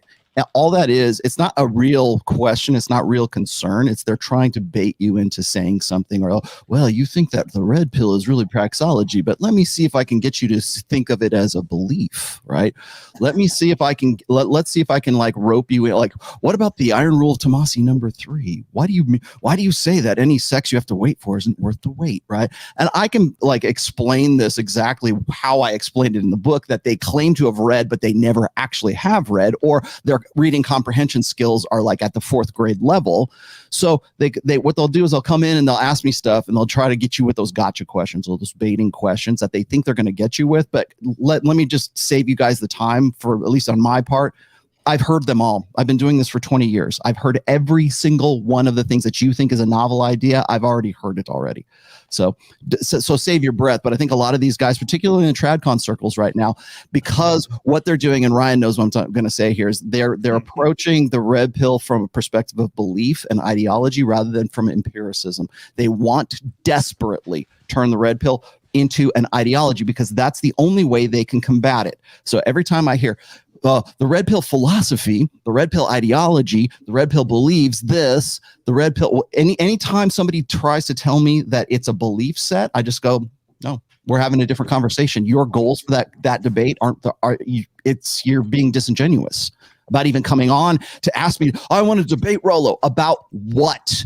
If you go and you hold them to an empirical subject, they've got jack shit. But you go and say, well, I want to. You're a cult leader, right? That's a system of belief. That's ideology. They want to turn that conversation to an ideological debate rather than. And it doesn't work. Let me ask you something. Yes, I know, John. Just say fuck off. Yeah, I got it. No. Honestly, all these people who want to debate you, do they have more subs than you or less subs than you? Well, that's the other thing, right? You're helping them out more than they help you. You don't owe somebody a debate or a conversation. They're brand ambassadors. Right. You don't owe somebody anything, especially someone who's going to benefit more from that than you are. If you're only going to hurt yourself by lowering yourself to talk to this guy, and I don't know, I'm just saying any guy, because there's been many people in the past that have challenged you to debates. And it's ridiculous. There are always these people who don't have as much of a market share as you, and they don't have much of a reach as you. So they're really well. And Paul, okay. I got a question for you too, man. Yeah. Why are you talking to a guy about him trying to unfuck his life, and then he has to ramble on about his daughter for 20 minutes? You know, it's like, can't you even stay focused? Because the only way he can get him. It's the only way he can. I gotcha. But here's the point. Rollo's right. You can't treat it like a belief system or any of that shit. Gotcha, bitch. Not only, if you were to follow red pill to the letter, you can't do it. Some stuff just contradicts other stuff flat out. Sometimes chore play is bad. Sometimes you want to end up fixing all the stuff around your house. It's all contextual. Well, there are nuances. That's the thing. It's not even nuance. I'm not even going to go that far to say nuance. I think the words, and I agree, but the words kind of lost all meaning because that's what fucking grifters say. Critical thought and nuance. You're like, no. It's deliberate. There's a reason you're doing things, and there's a reason why this would work for you, and there's a reason it won't work for me. And red pill isn't, they make it out to be this big thing just because Rollo's huge, or Rich is huge, or Troy is huge, or John is huge. It's not. It's a bunch of guys swap notes on getting laid more, and it just so happened to carry over into other things. That's it. There's no overarching philosophy. There's no overarching goal. There's no why.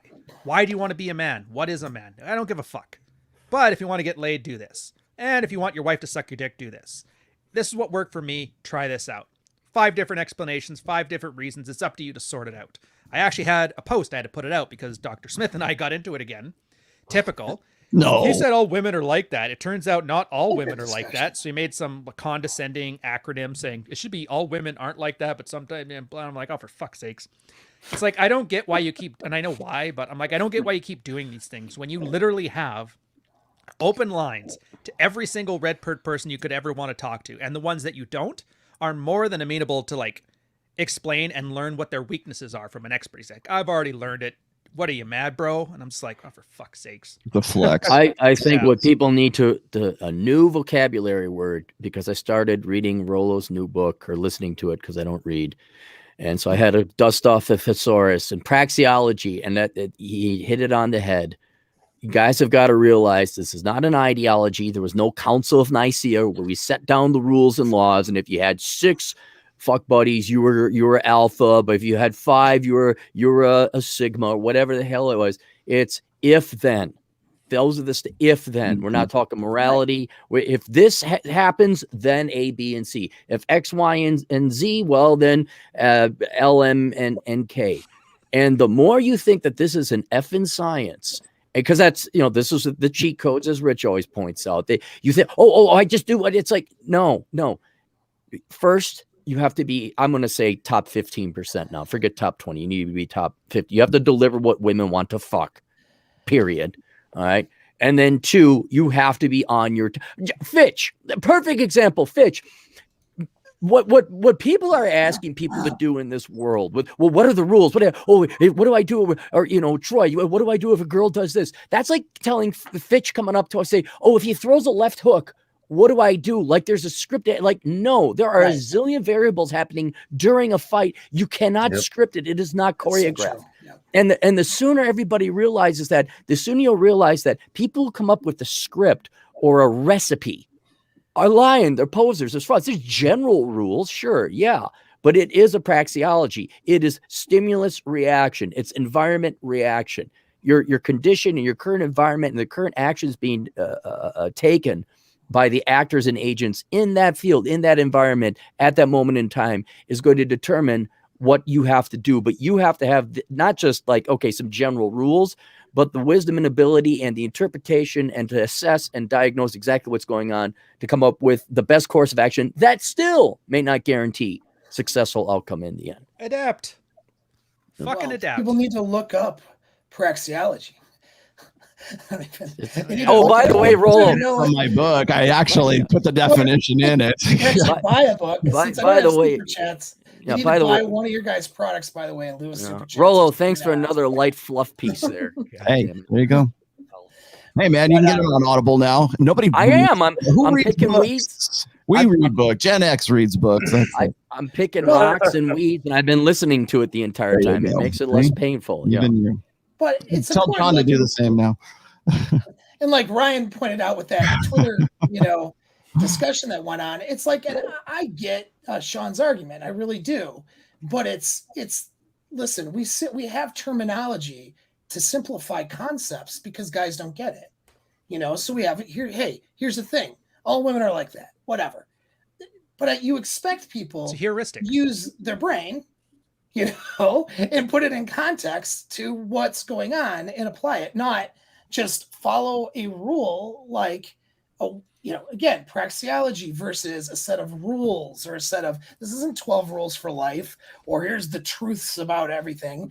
It's a concept, and we can illustrate a concept through terminology. We do that all the time in every discipline. It's not so weird to do that in this sort of space. And it's not necessarily, but that doesn't mean guys should not consider the variables that they're dealing with in the relationships, right?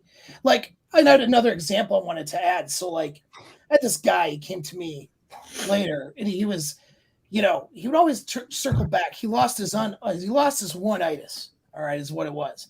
And he'd always circle back with, well, I just don't think we should let women have male friends, all right? So there's a big topic, right? Male friendships and all this and male boundaries, right?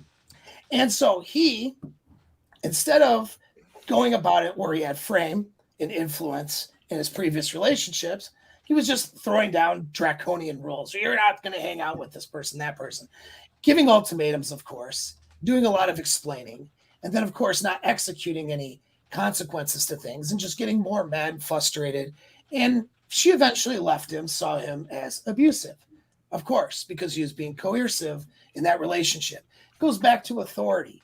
He was following a grifter who was laying out draconian, don't let her do this, don't blah, blah, blah, blah, right? And he didn't understand nuance. And he approaches this thing from an aspect of authority that he doesn't have over this chick's behavior, nor is her behavior his responsibility either. This goes back to man up in responsibility and, tell your woman and run your relationship. You're not responsible for her behavior. You're responsible for your behavior and the consequences and standards and boundaries you're going to have and the removal of your attention, time, and energy. But instead of this guy understanding that, what did he not have? He didn't have frame, not at all. And what happened? Lost the relationship, probably for the better, but he's still pining from that relationship and those mistakes, and he still doesn't get it. And this is what happens when these guys can't dump their ego, lose their attachment to an authority that they don't have, recognize what they can and can't control, and start executing things like influence and frame, But Anyway, just a practical aspect. Let me tag something onto that, because Fitch mentioned this a little earlier. Is that we're at least that's a step in the right. You're giving them a program. You're giving them something to aim for. So does X. What are they overdosing on they Massey really looking for? Yeah. Thanks. I like hearing me. Anyways, I was going to say, as Fitch was mentioning, this is like these last two. I mean, I would say certainly the latter half, maybe all of the millennial generation, and certainly the Z generation right now, are the participation trophy generation. Everybody's a winner. Everybody feels special. Everybody, and there's no real reason to compete. And I've written about this before, is that this is a result of a gynocentric social order where everybody gets a prize, everybody gets a trophy. Hey, you did a good job, hey, you participated, yay. But the problem is that doesn't teach guys how to, especially men, does not teach them how to compete, how to dominate it. In fact, if anything, it tells them to man down, to tamp down that competitive, idea. And so what happens is when these guys get older, they carry that over into the manosphere. Well, in our case, the manosphere, and other aspects of life as well. But certainly when it comes to like, how do I get the girls? How do I succeed at life? Money, muscles, game. How do I do that? Right. Well, and they can't really wrap their heads around it because it's a process. It's learning martial arts. You're still a white belt, and you should be like a red belt by now in your life. And if you're not, you haven't mastered all of that, because those social skills were stunted and retarded for you because you were taught this sort of ideology or this philosophy of, oh, everybody's going to be a good winner. Everybody pitches in, which is really meant to sort of keep you down. It's to keep the crabs in the bucket, right? And these guys want to be winners. And so what they see is they see somebody like us, or they see somebody who's just a grifter, selling information products or something, and they expect a step-by-step process. Whether or not they actually, like John was saying, that whether or not they actually follow it is irrelevant to the argument. What they're expecting is 12 rules for life, 7 easy tips. If a girl does these 7 things, then dump her, right? That's easy to follow. That's like 4th grade, 8th grade mentality. I can understand that, I can digest that and move on to the next info bite kind of thing. But what they can't really wrap their heads around is having to work through something, having to go through defeat to actually learn from that defeat. And that's why you get like guys like Nicholas Cruz or these other guys that shoot up a high school, with an assault rifle, because they're actually having to deal with rejection, the real live right in their face rejection. Incidences of autism, by the way, I should say this, have skyrocketed since the internet, since the advent of social media. A lot of people say, well, now we're more aware of it. I'll show you the stats here in just a second. It's crazy because it tracks very well with women taking more antidepressants. So you guys have seen that graph as well, I'm sure. But when I look at this and I go, what happened right around 2005, 2006 to make this drastic an increase in those statistics? And really, we can blame it on social media, but I would also blame it on gynocentrism. I would also blame it on this idea that everybody's a winner and you don't have to worry. You can just feel good about you can just feel good about yourself, whether you win or you lose. It doesn't make any difference. Well, when reality smacks you in the face, and you actually have to compete, and you are dealing with failure and defeat for the first time, and you're not dealing with it at 12 years old, you're dealing with it at like 32 years old, and you're wondering why you're still a virgin at 43 years old or whatever. That's defeat. And you're still having to deal and process that and deal with the emotional side of that and the practical side of that you didn't when you should have. When you should have had a guy kick you in the ass, when you should have had a coach kick you in the ass, when you should have had a father kick you in the ass. And you know what? It might seem cruel at that time, but you learn from those failures. You learn from picking yourself up and becoming better the next time and coming back at it. So you got that, but these guys still want that easy solution. They still want the step-by-step. So when I'm writing, like everybody knows this, I'm finishing up the 5th book right now, which is going to be like a book on game. It's not a how-to book. It's a why it works book. So I think of it in these terms because people keep asking me about this. You want to know why these grifters are coming at me? Because they know this shit's coming and they know that's going to fuck up their program. Trust me, guys, it's going to fuck up your program because what it's going to do is it's going to show you the mechanics behind why these things work. And Can the guy use it? Can the guy not use it? That's really where that's the nuts and bolts of it. But moreover, in the introduction, I say this: that book is like a book of writer's prompts. Like Ryan probably knows. You know what a book of writer's prompts is? It like gives you sort of ideas for like plot development of your story or whatever, or whatever it is that you're creatively writing. It's kind of like prompts you to think creatively. That's the direction this book is going. It's not like 10 rules or follow this rule set or follow these techniques and you will get you'll get proven results. No, it's a book of writer's prompts. It's a book of game prompts. Try this. Didn't work? Great. Try another one. Try this right here. Don't these two conflict with each other? Yes, they do. They can. Just like in 48 Laws of Power. Like if you go and you go by like what is it? Always say less than necessary, right? Or that kind of stuff conflicts with enter into action with boldness, right? And they go, don't those two conflict? Oh, well, this is worthless book then because they both conflict. This is a contradiction. Ha, figured it out. No, those rules are independent. They're separate from each other. And I don't think a lot of guys really kind of grasp that nuance really when it comes to like reading 48 Laws of Power or 33 Strategies of War or something like that. If something conflicts, doesn't necessarily mean that those two independent things aren't true. It's just what are you applying it to and in what situation? Same direction that I'm going with book 5 right now. It's not a how-to book. It's a why it works book. Oh, yeah. It's going to outsell all Cappy's books. I'm looking at this for me. I know. I thought I'm supposed to answer this. Keep talking, Rollo. Dance, monkey. It's on you. Bro, we're just all here to leech off of your clout. So just keep going, bro. That's it. Hey, I will. Get their subs up. Back to the main topic, though. I will have to say, reading. Man, you kind of come down hard on just the grifters, but there's a little bit of collateral damage and friendly fire. It's like danger close. Mm-hmm. Because and anyone who goes and reads Rollo's book, the religion doesn't start until chapter 47. But the rest of it's kind of introduction. I understand. Inevitably, I'm like, well, when's he going to get to the stuff I don't know? But man, you kind of come down hard on the grifters, warning people about the false prophets and everything. But I also want to point out in the general landscape of things, what I think we're facing here is what I guess would be the largest counter infrastructure investment the globalized economy's ever seen. I would say this is even bigger than the interstate project relative to GDP compared to like what Eisenhower did with a U.S. interstate. And that is, if you're going to be a grifter and just get in without walking the walk, and you're providing bad advice, and you're providing the magic cream solution that solves all problems without any actual results, all right, that's bad. But we are doing real good work because now 3 generations of people, 4 if you want to toss in the boomers in there, have been lied to about real world dynamics, intersectional dynamics, the economy, education. It's been a big lie. And what we're doing here, and this is why if it's a harsh truth, then you know it's right. We're simply reprogramming people's operating systems. You've been given a wrong operating system. You've been lied to. Your operating system isn't working. Like, why am I not successful or happy? Or I'm on antidepressants. Or here's a drug, another lie. Here's your magic cream. It'll take care of you.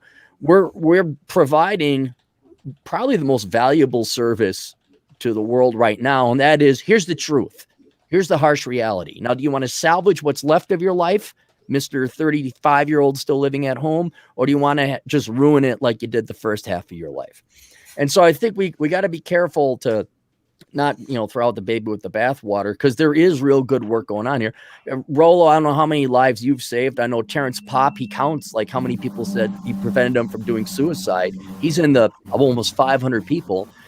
I did the math. I saved like about 20,000 people for majoring in stupid stuff. There's legitimate production and progress being here. But just for those of you who are about to read Rollo's book, I recommend you take about 1.5 years off so you have the time to do so.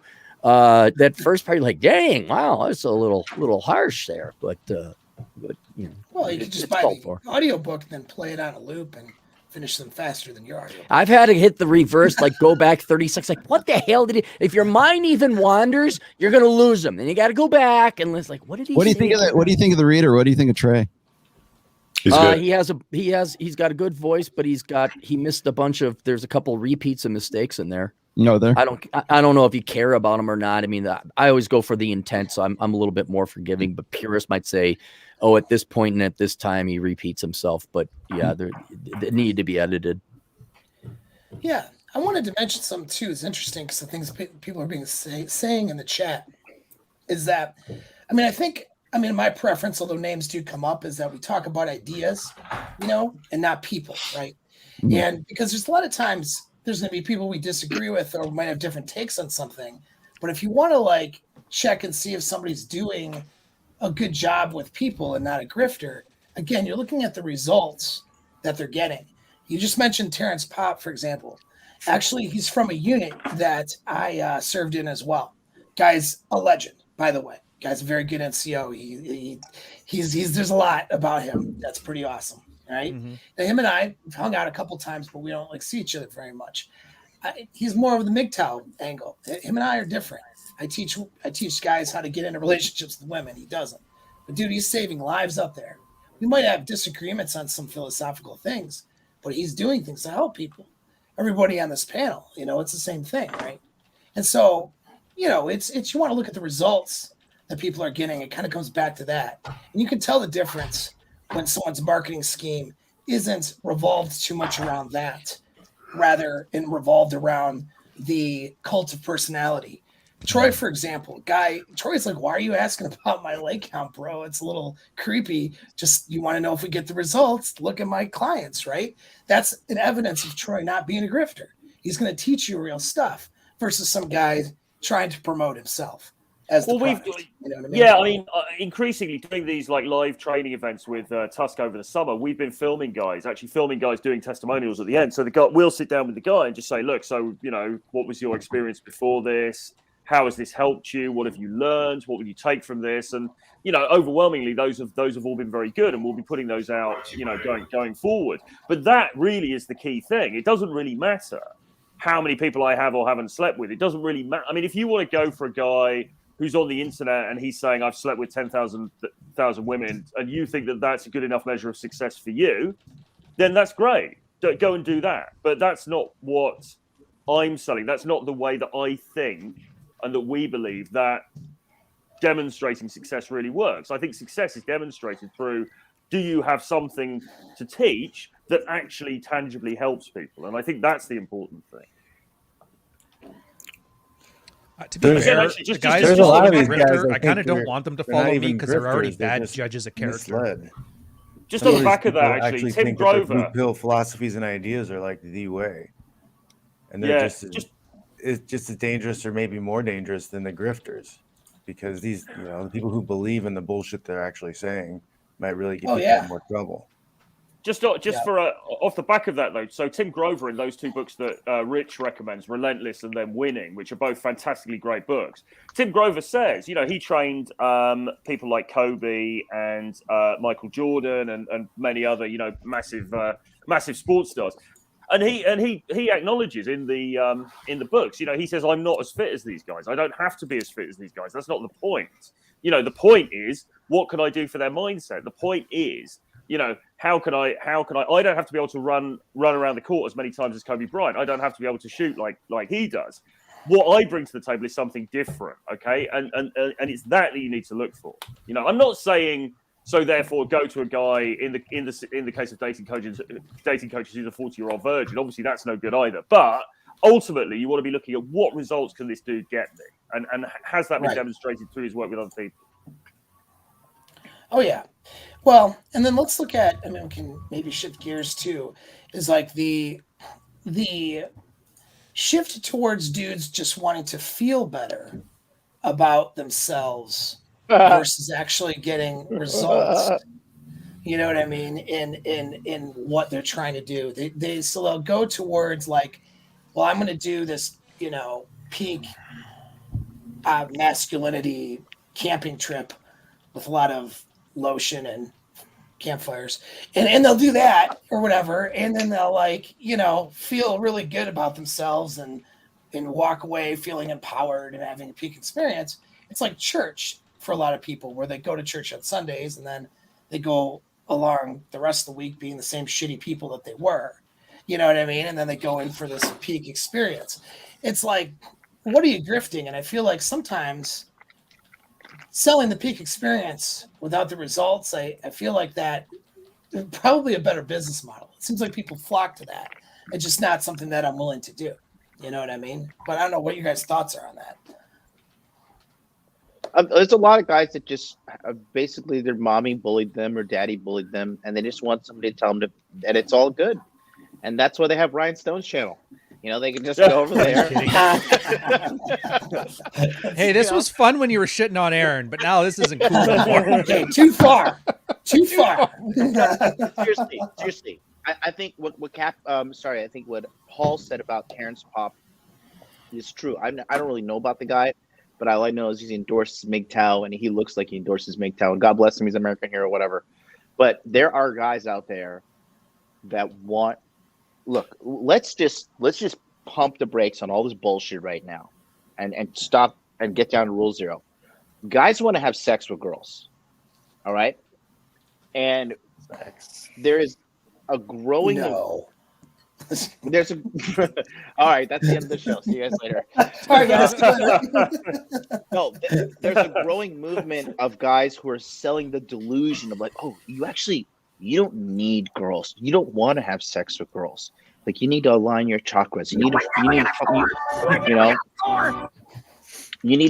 to find Jesus. You need to read this book or read that book, whatever, right? Like a lot of guys that like read Rollo's book and stuff. They're very interested in the theory, but actually getting out there in the application terrifies them, right? Mm-hmm. But the truth is, these guys want solutions and they want to have sex, but there's a growing wave of guys who are out there just saying like, oh, you really don't need sex, or sex is not that important, or it's overrated. But these guys, they haven't really gotten it out of their system. Like I'm at the point now at 236 lays that it's just water off a duck's back. It's all just like, okay, if you don't have big titties, I pretty much just don't want to ride this one, right? But I got it out of my system. Like I no longer look at girls and I'm like, oh, I have like such a hunger and a desire. Now I look at a girl, I'm like, oh, this is like a negative ROI. Like I want to go call Charlie up and talk more about crypto right now, or hit up Rich and talk about growing the business. But you have to get that part out of your life. And some guys don't get that part handled until their 30s and 40s and 50s, man. I'm unplugging guys and getting their dating life sorted out in their 50s, and this shit's haunted them their entire life. So my message is this: stop acting like you don't want sex. And then, if one of your gurus tells you like, no, you shouldn't get sex, you shouldn't want sex, don't listen to that person. If you want sex, figure it out, because your body is telling you like, I want to have sex. Girls want to have sex too, man. Guys get baby rabies as well. Don't think this is just a one-sided thing, okay? We are here to fuck and die. That is the human race's joint. That's what we have to do. Have sex, procreate, die, and get out of the way for the next generation. And that all boils down to rule zero. Well, and I'll say, to back that up, listen, I've said this a million times. I think a lot of us have maybe said it, but it's set the need to have sex and have sexual access, that reproductive problem that Rollo calls it, that is a primal drive that is more than survival. It really is, because guys are willing to put themselves in harm's way and sacrifice themselves even potentially for the possibility of getting some vagina. I mean, that'll tell you how powerful it is.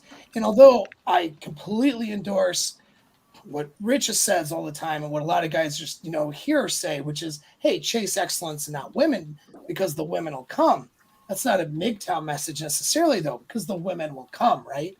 Because having that reproductive problem solved is a major driver. It's a core driver for who we are genetically as men. To ignore that, I think, is a definite problem. Now, there's an interesting comment here. Well, if guys just want sex and sex alone, yeah. Well, no, it's not just sex and sex alone, but it's once you solve the reproductive problem, that leads into genuine desire. All right. Now, and actually having this chick want you versus just paying for sex. Now, hey, pay for sex and get a release or watch porn, cool. But there's a point when that is a diminished return and a guy wants more than that. There's a point where you run through so many girls and you're like, all right, it's not that I'm going to stop having sex, but that problem is now solved. The allure is gone, right, Paul? Like right. the You have the mystique abundance. of it. You're just like, okay, well, now what? Like, what? I want to have my life to the next quality standard here. What is it I want out of that? And that's where usually guys will end up going from picking up and spinning plates. A lot of girls, they end up with LTRs. Why? Because having that more meaningful relationship, and however that's structured, whether it's fully monogamous, semi-monogamous, or whatever, having that is usually an evolution of that. And this is also Paul. I'm getting older. As I'm getting older, I'm looking for something less meaningful. Yeah, that's fine. I had a relationship. I'm looking for something more shallow and less meaningful now. Well, sure. You left you had a relationship though. I'd be right where you're at too, bro, for a while. You know what I mean? But still though, you're even if it's having a few plates and having a few girls. I mean, you've had enough girls try, so you want whatever that next thing is. You want that quality. You want something different, and this is why the PUA, we call it the PUA grift. Usually, guys find themselves after teaching guys in PUA. They don't stick to it. They end up gravitating towards self-help because they don't. I mean, Troy, you're true to what you're doing and everything, and there's nothing wrong with some of that, but it's just like. A lot of these guys, like RSD, they gravitate towards that because it loses its allure. Once a guy gets women, what happens next? You know what I mean? Okay, I got women now. What else am I going to do? So no, it's not about sex and sex alone. Because you're right. You can just pay for that, but it's about what's behind that, and it's still important though. And just because, guys, there's more to life than sex. Just because you should chase excellence, not women, for example, that doesn't mean that having that reproductive solved isn't important. So I gotta tag something on this. I'm getting an echo from somebody. I don't know who, but so last night, and you hack up in disgust if you'd like, but like on Fresh and Fit last night, I don't know, John, I gave you the link to this, but they had this guy. What's the dude's name? Smitty. Skippy was on the 45-year-old virgin. He's in 30s. He's mid-30s. Mid-30s, because he said he was 40. His problem right now. It's his fucking mom pussifying him. You're probably right about that. He was like, I am right. Is he Mormon still, or is he ex-Mormon? I'm not really sure. Did they give him a White Claw and start yelling at him? That's all I want to know. Well, they brought him in, they had him on solo, which was funny to me because he was like the last person I would have expected to be on that show. But then they threw him on with the girls and everything, and it was just as cringe as you would probably expect it to be. But I've written articles about this, and I have one in particular I'm thinking of, and it's called "You Need Sex." And the reason why guys need sex, and I put a quote here. This is actually one of my lead quotes in book 5 is the fulfillment of your own sexuality is nothing less than your battle for existence. And this is a quote from Pook way back in the day. And the reason why he says this is because it is part of the human experience, certainly part of the male experience, or should be part of the male experience. But it is like during your lifetime, at some point, you're going to procreate, or hopefully you're going to procreate. Most guys actually don't. Let's just be honest here. I mean, we can look at the genomic record and find out that 17 women for every one woman has successfully reproduced in the past, as far back as like 8,000 years ago, if I'm quoting the article right. So, but the idea is this: when I see somebody like Skippy, I think that guy is like a guy who's lost an arm. Right. He's like a guy who lost a leg, or there's something that's like sort of like something that has hindered his like full development as a human being in some way. Like he had an arm and it got cut off, or it got blown off in combat or something, or you are like functionally like you're maybe you've got Down syndrome or something like that. You look at that guy and you go, there's just something off about that guy. I look at guys who have never had sex, like virgins who have never had sex like that. That's what I say. That has sort of denied you some part of your full humanity. I mean, as much as I love Ricky Berwick, like I go, that dude is probably not getting laid, probably has never experienced sex in his lifetime. I don't know, maybe he is Ricky Berwick, but like when I see that kind of stuff, when I see a guy who says, Rollo, I'm 32 years old and I've never even kissed a girl, help me, right? to me, that's like trying to help somebody like reattach an arm or something like that. There's a part of that guy that is missing that he should have experienced certainly by the time he got to however old Skippy is right now. And then what's wrong with that, I think, is that people revel in that. They turn their necessity into a virtue. In this case, they turn their deficit into their virtue. And so in Skippy's case, he can go and build a brand off of it. Right. In other guys' cases, they can say, well, I had nothing and I built myself up from something. Look at me. I'm a paraplegic, but look, now I'm a success story on Tony Robbins or something like that. When we see that, yay, because they came up, they rose above it. But it's still, you go, the reason why he's exceptional is because of that deficit. Rolo, Confessions of a Reformed Incel. Do you remember this one? I think so.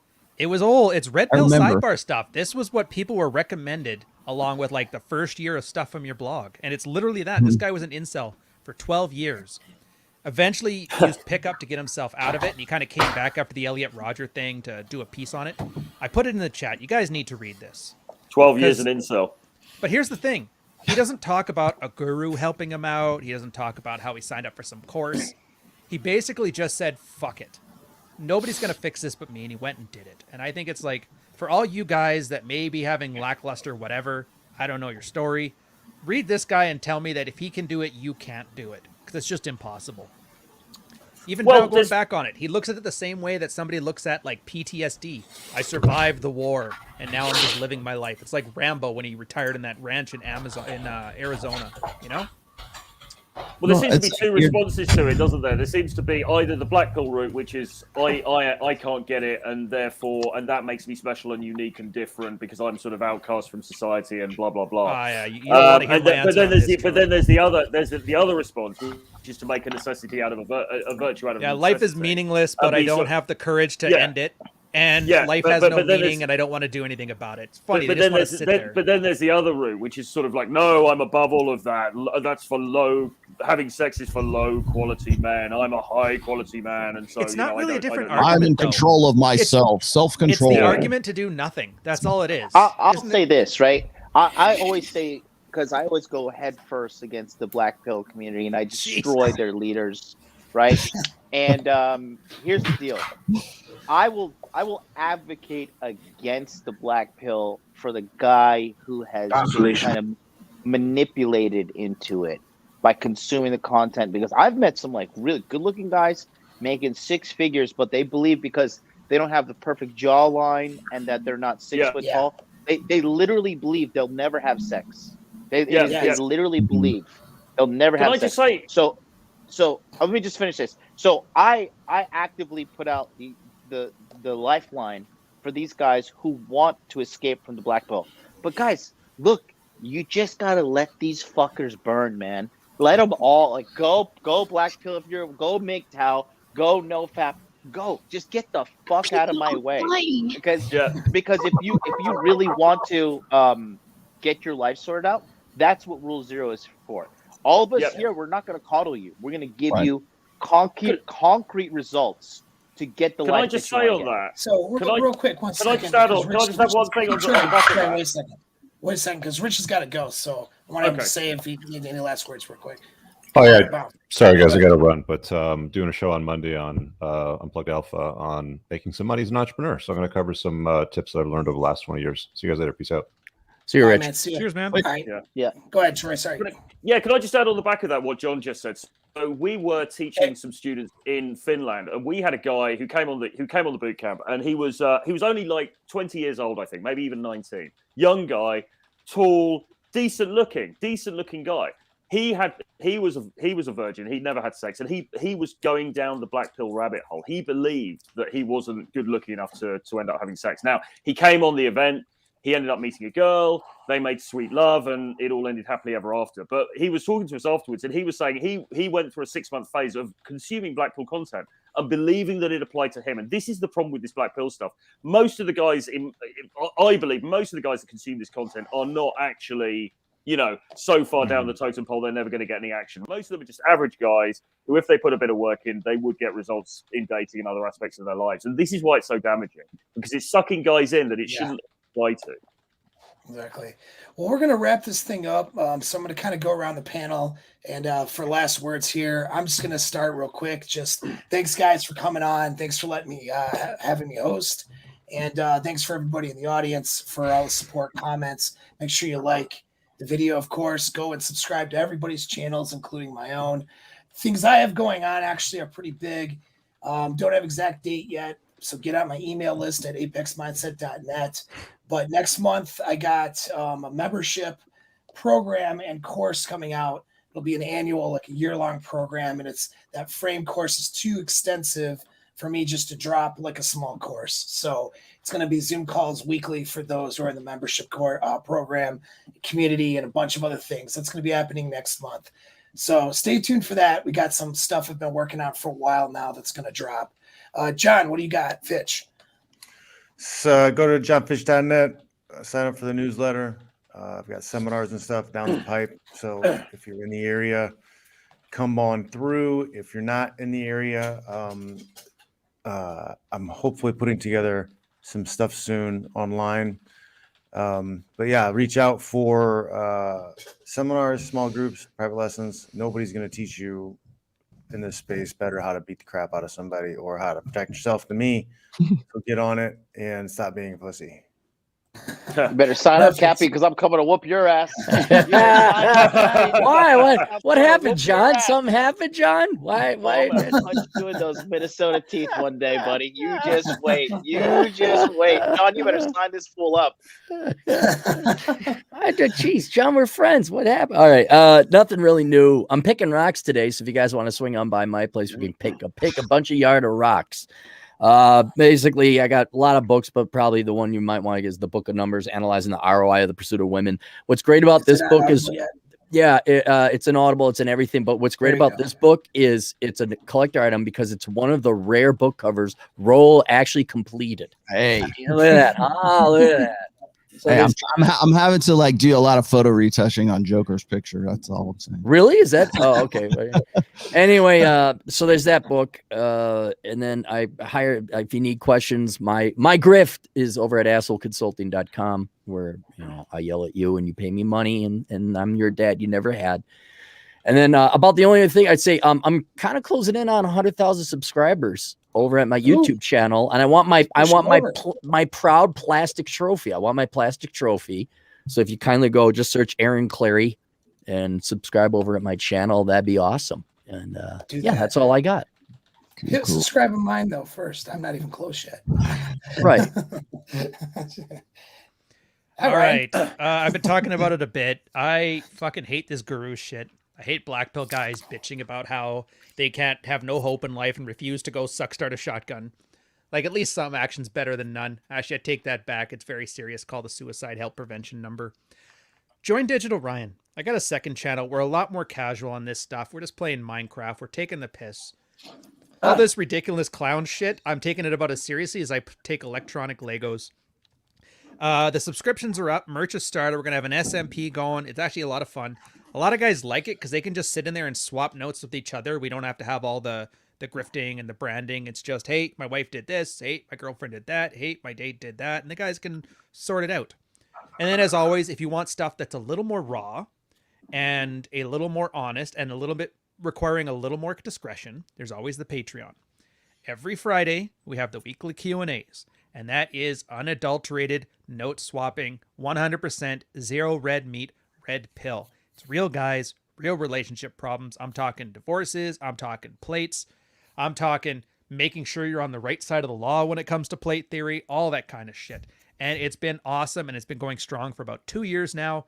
And I swear to God, any of the guys in the chat who are part of it now, they will cheerlead it, so I don't have to. I'm telling you right now. I'll put some links in the chat. Sign up to both of them. If I get to 100,000 on my Digital Ryan channel before Cappy, I'll buy you guys all a Coke.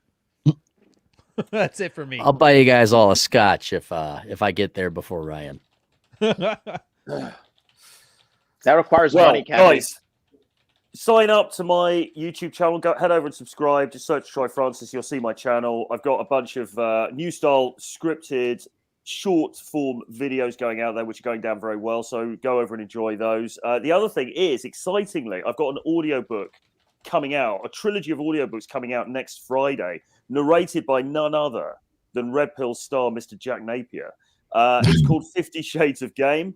It's 3 volumes of filth and smut about sex parties, fetish clubs, strippers. Trilogy. It's all in there. It's a trilogy of disgusting filth, degeneracy, with some actionable tips as well. So look out for that. Again, there's links to it on my channel. It'll be coming out next Friday, the 1st of October. Hey, Troy, I just want to wish you best of luck on your new movie coming out next month. Thank you. You flatter me, Aaron. You flatter me. Ooh, me. Yeah, I will be doing my show tomorrow at 1 p.m. Pacific, 4 p.m. Eastern. Yeah, I'm going to talk about Elon Musk and Grimes. Stop DMing me. I know they split up. Go check my Twitter feed. Go check my Instagram feed. I'm already well aware of that. So I'm going to get into that a little bit. Elon, if you're watching, which you probably aren't, but I have the signed copy of the Rational Mail waiting for you here. I'll drive over to the Sparks Gigafactory and hand deliver it to you anytime you're ready. So I'm probably going to talk about that. I'm kind of going to have like a red pill roundup, I think, because I'll probably talk about that. I want to also get into Alexandria Ocasio-Cortez and her hysterics. Boy, that would be a good one, wouldn't it? And then I also think I need to recover or at least go back over. I'm contemplating doing a series, but going back over the 9 iron rules of Tomasi, because apparently that's the only thing anybody wants to misinterpret and straw man on me. So I figured, well, maybe it's time to do a little like red pill 101 or a remedial red pill, let's just say. Book 5 is now out on Audible. If you are at all interested in the religion aspect of the red pill, I have took me 3 years to research and put this whole damn thing together. It is all sources cited, as if you have the book, you'll know. Audiobook, I didn't bother with the sources cited, but if you have the actual physical book, it is in there. And then, so that's now available on Audible. It is going through the roof, by the way. I'm glad I actually like released it on Audible now. And then finally, book 5 is in the edits phase right now, editing. So I'm thinking either end of this month or the beginning of like maybe the middle of October, I think is probably when I'll do the release. So. And yes, Robert Kiyosaki I'm going to be on his show. We're doing a series, actually. We're doing a 6-part series on Robert Kiyosaki's Rich Dad podcast. They should be coming up soon. I think probably within the next week. And then he's got a major announcement that's coming up this week on his channel. I'm just going to let that go. If you guys want to go check that out, you'll understand what I'm talking about, but I'm going to let him do that. But I'm going to be on with Robert. Actually, I got 2 of the 6. I'm on solo with Robert, and then the other 4 we're going to get. Rich Cooper's going to be on. We're going to have George Gammon and Ken McElroy from sort of the financial sphere, and then he wants to get Fresh and Fit on too. So we might actually have that towards the end. But of the 6-part series for the Red Pill that's coming up, that will probably begin, I guess, by the end of September or the beginning of October. So that's me.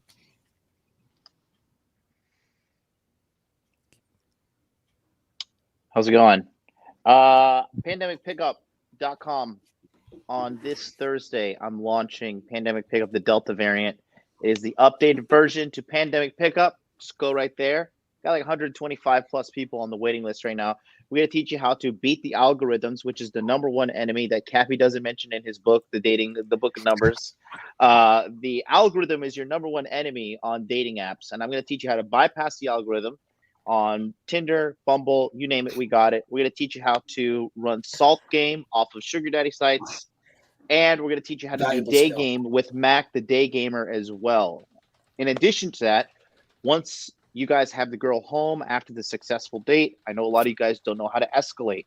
So we have hired a model, and we show you exactly how to escalate. We show you how to take her clothes off, how to kiss her, how to do everything. Well, actually, Paul, so then during the live webinar sessions, there's going to be a live girl with me, and we're going to be doing Q&A on everything, on how to undress her, how to take her bra off, how to make sure she's feeling you so there's not any like weird Me Too potentials going on, and so you don't end up with a lawsuit and in jail like other fucking known dating coaches out there. I'm the best ever. Mac the Day Gamer is the best ever. Go to pandemicpickup.com. It is only $5.97. It's the cheapest thing I've done all year, and is the only pickup-oriented thing I'm doing this year. Body Language Mastery is coming out probably some other time, but right now, pandemicpickup.com. We're launching September 30th. The doors close October 2nd, and then the webinars start on I believe, October 6th. All the information is at pandemicpickup.com. I'm on vacation right now working, so I don't have all the information. I'll be live streaming every single day from tomorrow until the first week of August. So you can find me on my YouTube channel, Modern Life Dating. Hit the subscribe button. I just passed 16,000 subscribers, which means nothing because I'm shadow banned on YouTube. So thanks so much. Go to pandemicpickup.com. Hell yeah. Well, thanks again, everybody. I think it was pretty badass little thing we just did here. So that's it. So until next time, bros. All right. See you guys. Latest.